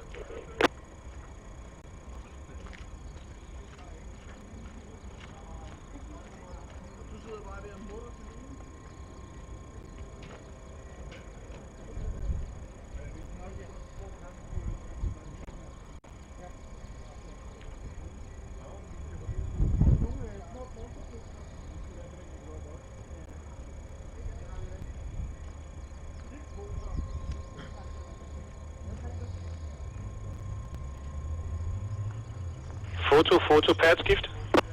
Foto, ja. Må godt i gang sætte kamera i containerskift. Modtaget. Flight, pad. Flight. Jeg beder om tilladelse til at starte LOX-tankning, så snart foto er færdig i containerskift. Du er go. Vent 1 er åben. Modtaget.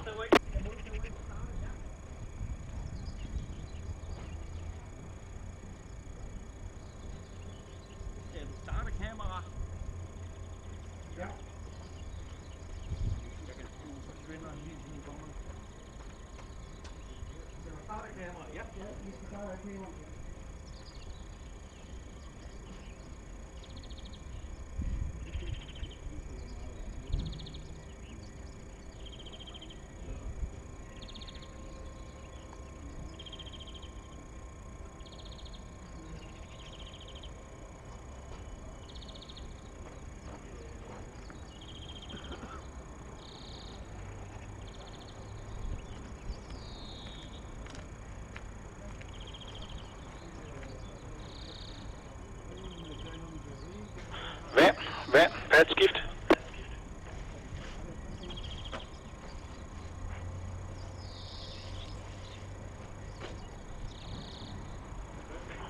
Vand. Padskift. Ja, vand.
Flight here locked.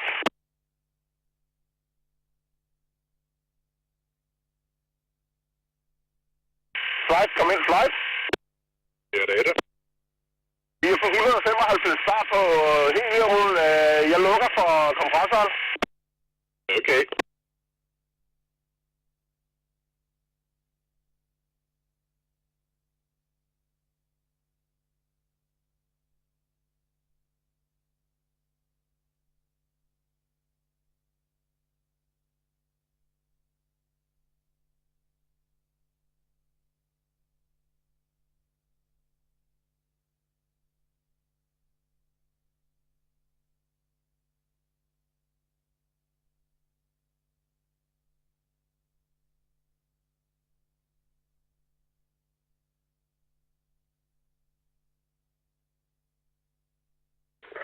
Wilson til Mærsk.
Flight pad.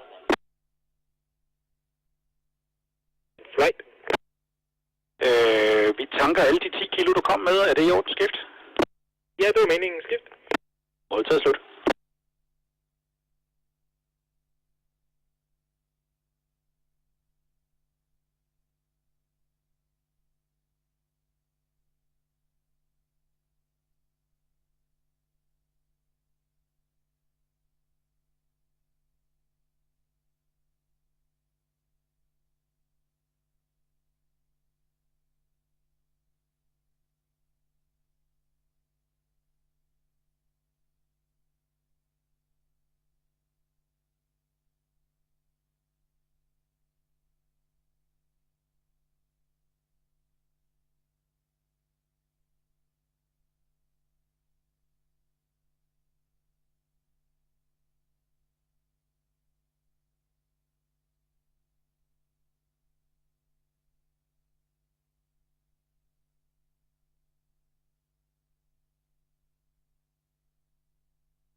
Mærsk, kan du høre mig? Jeg kan høre dig. Mærsk, jeg har så kamera 1 til nu. Jeg kan ikke rigtig få mere mængde på det end det her nu, fordi jeg har fået ødelagt netværkskabler. Okay, bare sæt kabel, hvis du kan. Hvad siger du, undskyld? Har du forbundet det? Forbundet nu, ja. Det er forbundet nu, ja. Det er oppe. When it works, it works. Yeah, sure. But it's easy now. He just plugged it in, now it's up. It just boots to the speakerphone thing. Er det okay, eller vil du eller vil du hellere have cam 2 på, der er lidt tættere på? Jeg har cam 2, og så har jeg cam 1, eller cam 3 og cam 1. Det må være fint. Nå, men det var bare, jeg kunne godt bygge cam 1 ud, der er fjernfokus, fordi den står ikke helt så langt ud, som den gjorde før. Og kunne jeg sætte cam 2 på i stedet for, som, hvis du hellere ville det. Cam 2 er nærsynet, så glem det. Det er modtaget. Det er modtaget. Du burde også have 7'eren og 8'eren. Jeg har lige skiftet et af dem, der døde under sidste test.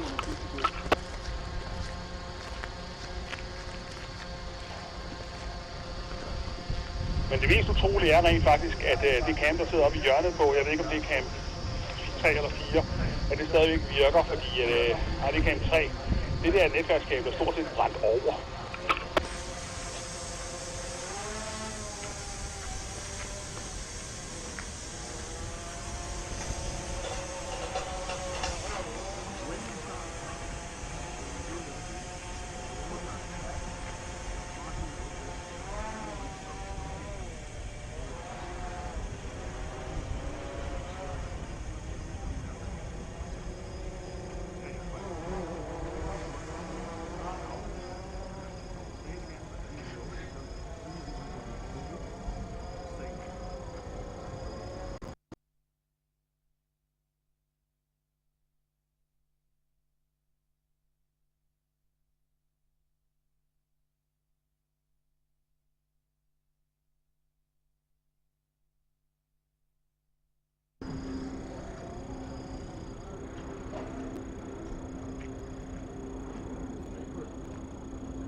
Wilson til Morten, kom.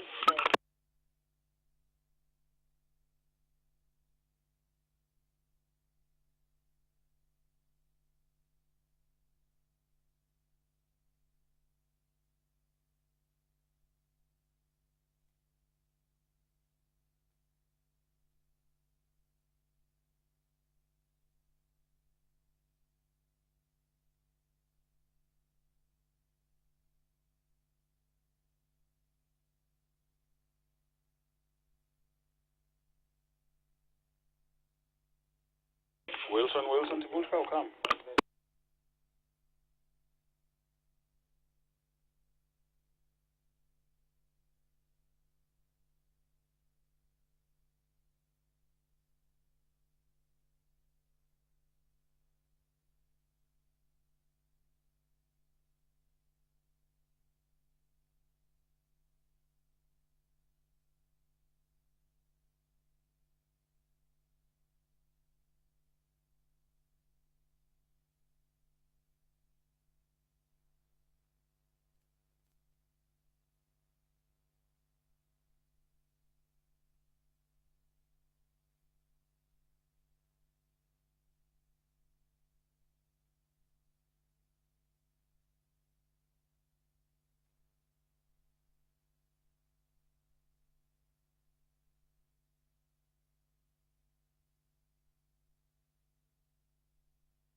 Flight.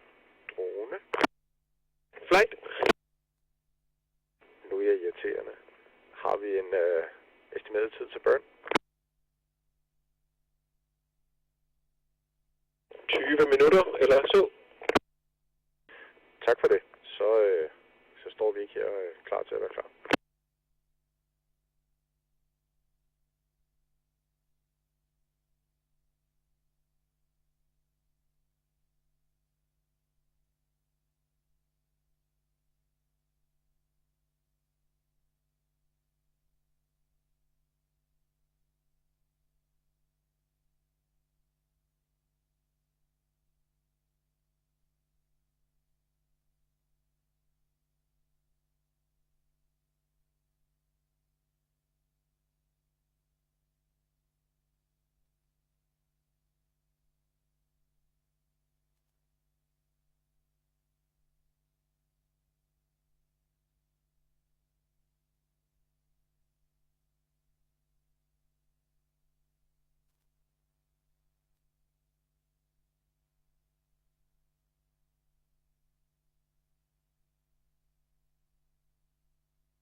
Rune til morgen.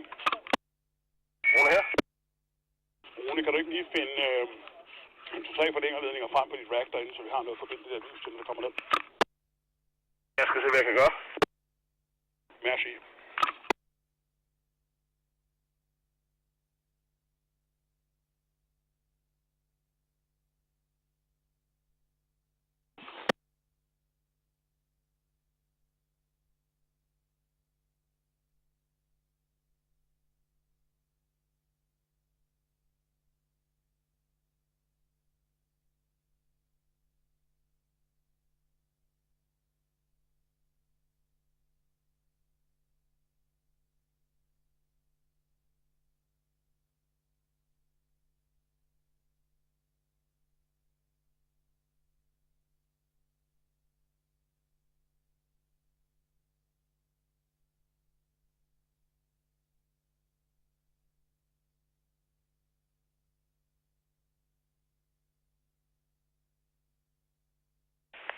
Udskov, Rune her. Jeg har 2 forlængerledninger til dig.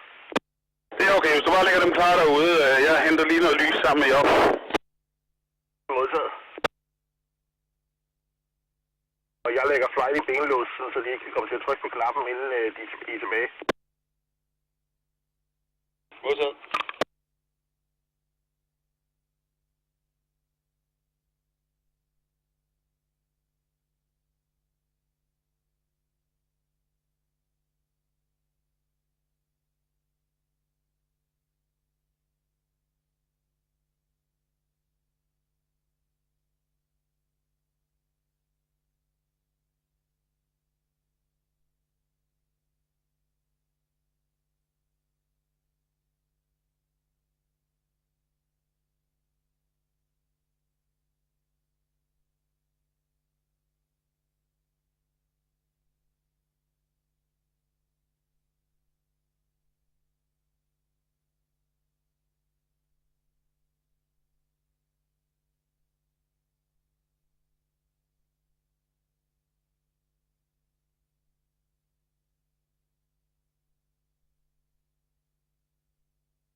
Yes. Må jeg begynde at sætte... Ja, vi kan jo godt sætte sarkofagen henover. Nå, skal vi have den her på? Ja. Nå, ja, men før eller mens? Ja, ja. Ja, mens man står fast, ja. Selvom man sidder på. Ja.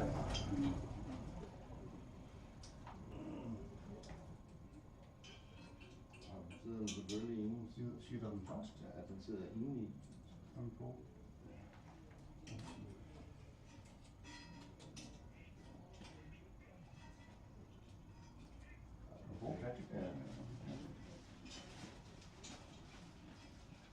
Det tror jeg, du er bedst. Det er noget af typen.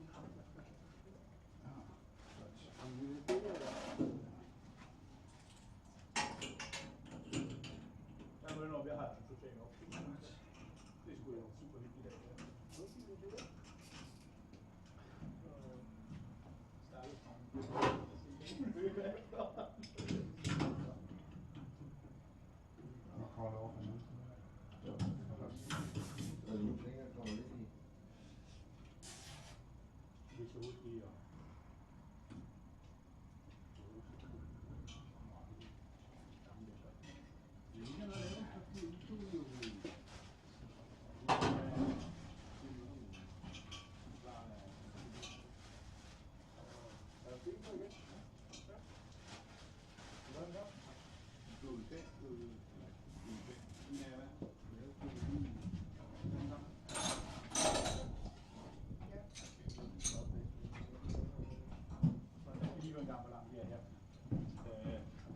Ja, hvordan ser det ud? Det ser godt ud, vi mangler bare sarkofagen. Det vil sige, at vi er 4-5 minutter fra lokstang. Ja.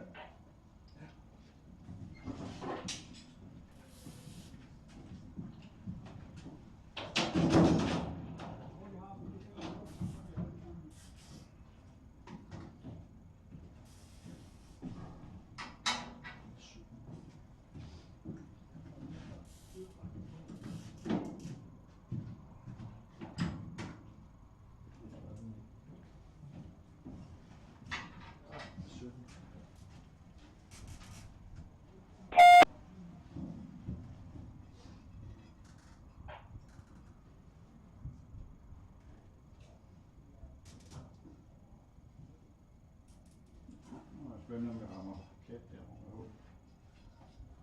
Ja, den tager du fag. Ja. Ja, hvad er det? Nå, helvede, jeg tager du fanden øverst. Ellers så må den jo... Ja, så må den bare mobbes, sikkert. Ja, den kan godt dreje sig. Ja, man kan få sarkofagen. Ja, det kan jeg se, det er noget, jeg ikke kan.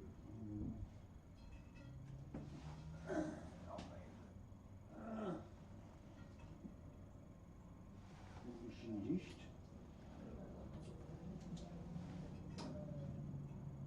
Er det den samme injektor? Ja. Har jeg renset den? Ja. Nå. Det er pænere. Men hvordan skal du være sikker på, at den der counter-sensor skal sidde der? Ja. Hvordan synes du, det ser ud? Nej, jeg kunne ikke se under. Jeg er ret overbevist, den sidder der. Ja. Men det er ikke, måske lige skal have Thomas P. der spiller og præsentere på. Ja. Lad os ændre på det. Se om man kan se noget. Thomas!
Flow meters, they're working?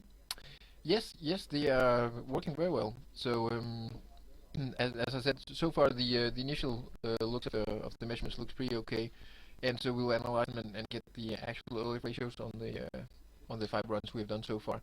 And but for now, we're setting up for the last test. So the last test is on the Nexø flight engine, and so we'll try to hit the OF ratio at 15 bars.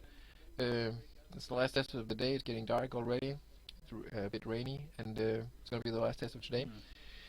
So we'll see. Just another day in the office. Yeah. Okay, we have to get back to LOX fueling right now. We are pretty close at the last run, so we hope to be able to show you this in a very short time. Yeah, and so we'll. Pyro meddeler, at nu den næste injector ignited. You see, they are looking for us. So the Nexø flight engine has just been mounted on the test stand, so we have to go out. We will. We already filled the helium tanks. We filled the fuel tank. So now we're gonna fill the LOX tank and run the engine. So we're looking at something like 12 minutes, 10-12 minutes before the final run. All right. Hope you've enjoyed it. We have to get back to work. So talk to you later. Yeah.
Booster padskift. Booster. Skal vi gøre klar til sidste skudskift? Skal lige have tjekket, om kammertryksensoren sidder det rigtige sted. Skal der ikke vandes igen lidt? Modtaget. Må vi vande bunden af containeren nu, skift? Vent lige. Modtaget, vi venter. Satanede ikke meget lys, der er her med. Okay, vi er lige ved at tjekke, at en tryksensor sidder rigtigt. Har du juice nok til at holde os kørende til det sidste run, Carsten? Ja, hørte du det? 26? Yes.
Flight foto her.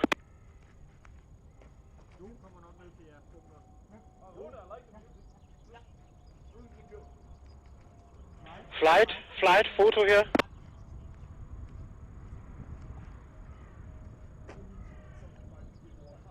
Ja, flight her. Alt video kører nu. Carsten, det er lige tidligt nok. Det er vi ikke klar til. Det sagde den anden flight.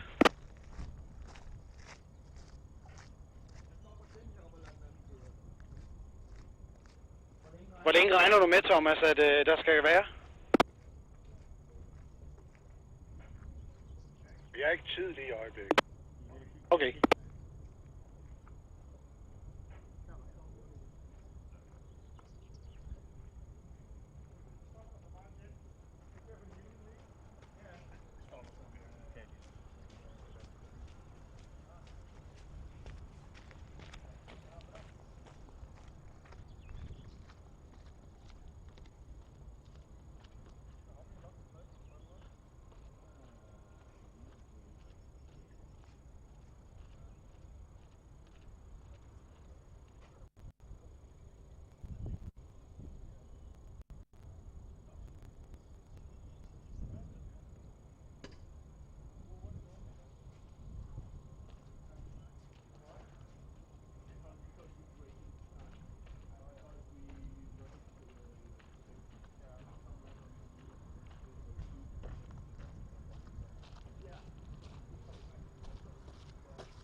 some residue, kan man kalde sige.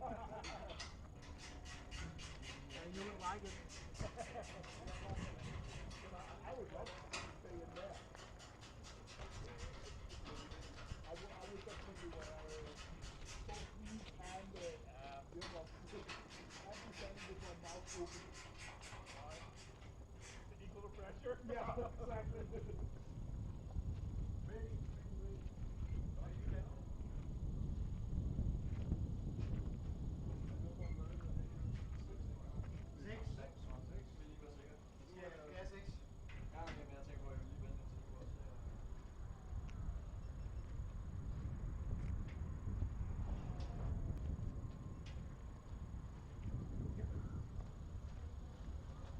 Ulskov her, Martin. Du må godt tænde for vandet. 2 sekunder.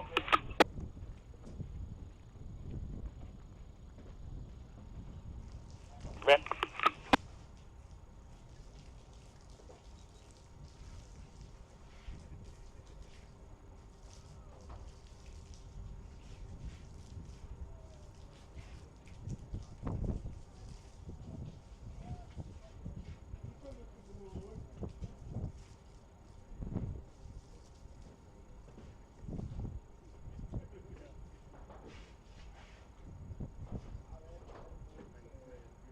Du må godt slukke igen.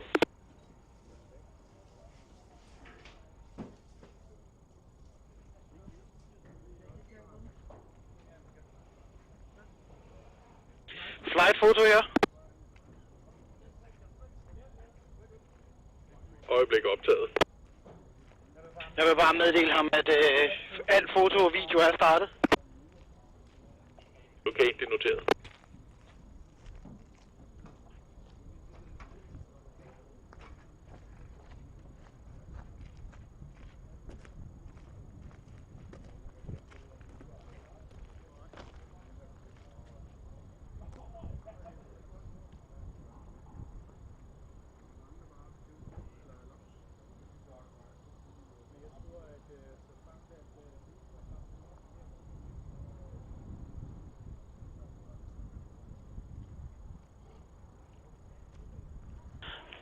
Data skift. Data her. Er flight stadigvæk optaget skift? Nej, jeg er tilbage. Godt, flight anmoder om tilladelse til at påbegynde lokstankningsskift. Ja tak, du go. Modtaget slut.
Okay, flight til alle. Vi tanker nu LOX. Og det vil sige, at vi er under 10 minutter fra dagens sidste skud. Når dagens sidste skud er gået, og testen er sikret, så mødes vi lige og koordinerer oprydning med Bulskov.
Flight pad skift.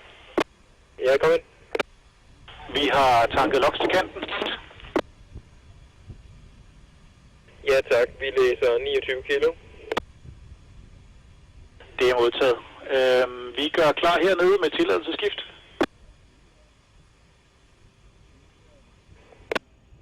Ja tak, vi lukker lokstanken, og så kan I armere systemet dernede.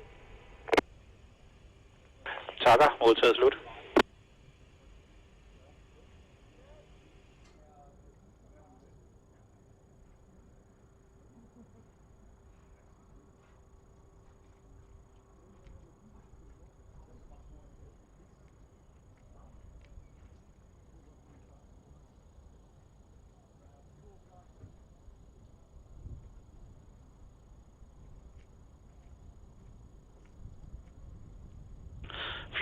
Flight pad skift. Ja. Vi påbegynder åbning af helium og armering hernede skift. Ja tak.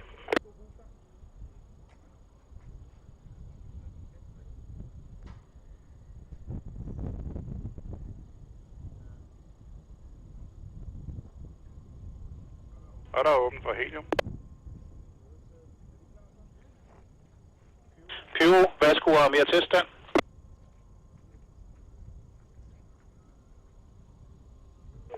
Foto, flight her. Foto, ja. Hvad er status for jeres kamera? Alt kører. Tak for det. André, flight her. Okay, André, jeg starter op. Du får besked, når jeg er på plads. Pyro er armeret. Tak for det, André. Tak for det, Pyro. Flight pad skift. Kom ind. Med indsigt på teststanden, så er den ryddet, og vi er klar til skud herfra skift. Ja, tak for det.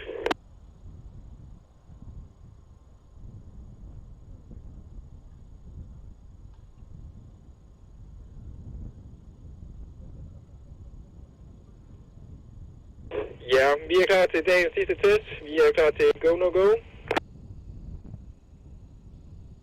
Crowd alpha, go, no, go. Crowd er go. Booster. Booster er go. Water. Water er go. Foto. Foto er go. Pyro. Pyro er go.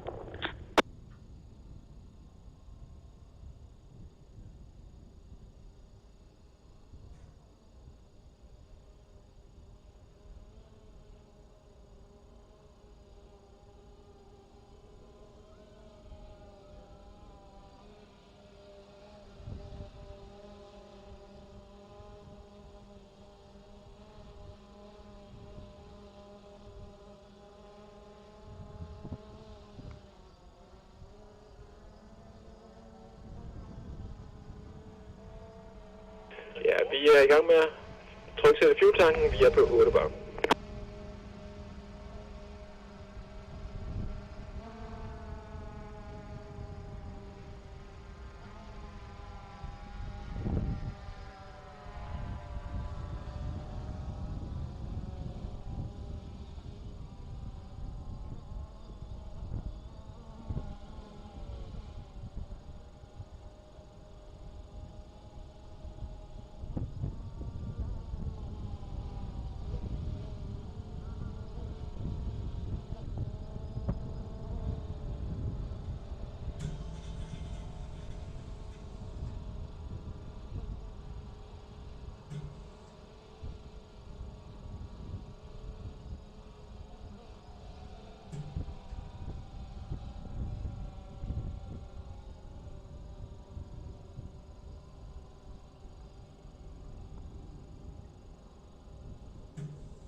Ja, fuel target er nået.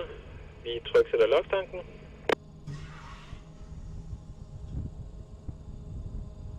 Og lokstanken er på 23 bar.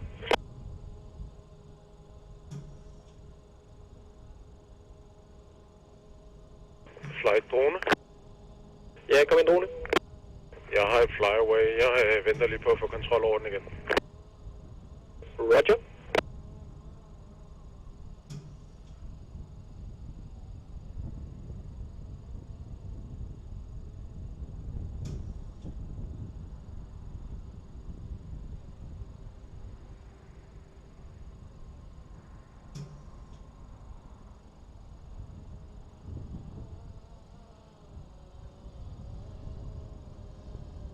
Ja, dronen, ja, I skal ikke tage mig. Jeg er klar. Roger, så kører vi. 30 sekunder countdown.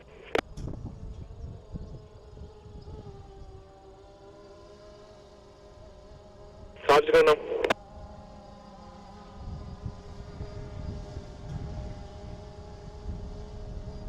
20. 15 sekunder.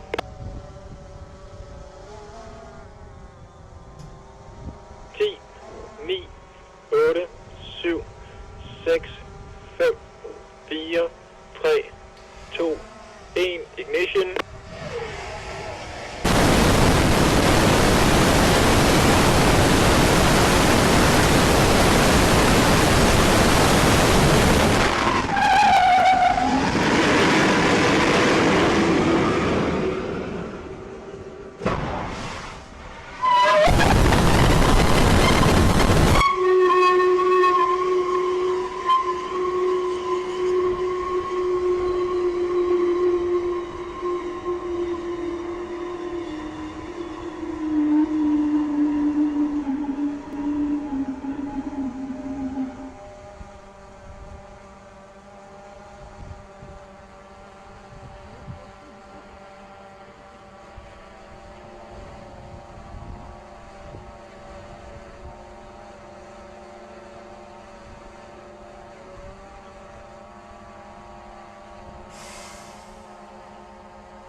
Vi ventilerer lokstanken.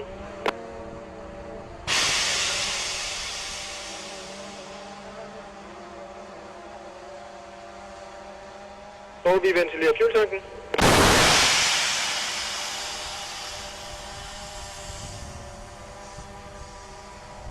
Pat, jeg foreslår, I sikrer testanden. Pat her, jeg går ind og tjekker.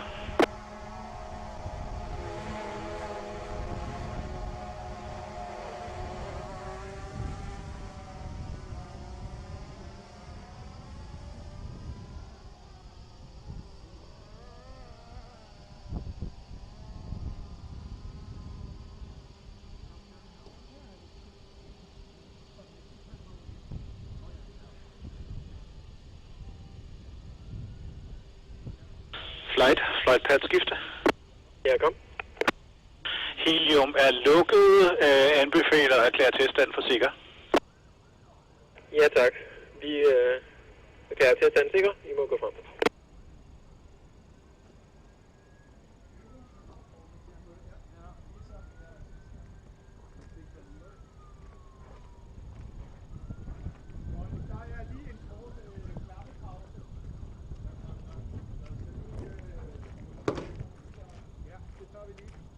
Vi skal lige vente til, at den er desarmeret teststand, før vi cykler.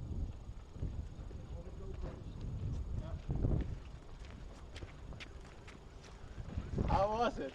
Holy fuck! Was it warm? Did you? No, but you can really look inside. Yeah, it's good. Så er højtrykssystemet desarmeret. Pale bluish. It looks almost like the exhaust from. Flight pad skift. Ja, flight. Anbefaler cycling af hydraulikventiler, de bruger skift. Roger, vi resetter dem. De er udskiftet. Godt. Anbefaler, vi holder debriefing om 2 minutter. Vi tager lige en klappepause herover.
Men jeg skal altså Guldskov, jeg lukker streamkameraet ned hernede.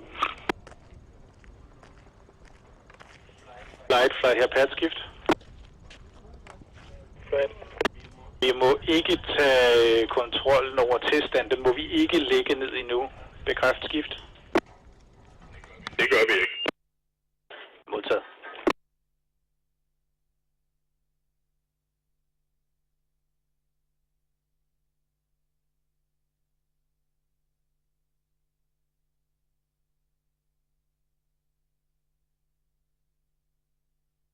Jakob Rød her. Med slut.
Flight pad. Ja, flight. Flight, vi er ved at gøre klar til at kunne dræne resten af loksen af lokstanken på en sikker måde. Skift. Ja, Roger. Hvad er en sikker måde? Vi laver præcis samme nummer, som da vi drænede kvælstoffet fra den første nedkøling. Skift. Udmærket. Godt, jeg giver lyd, når vi er klar. Skift.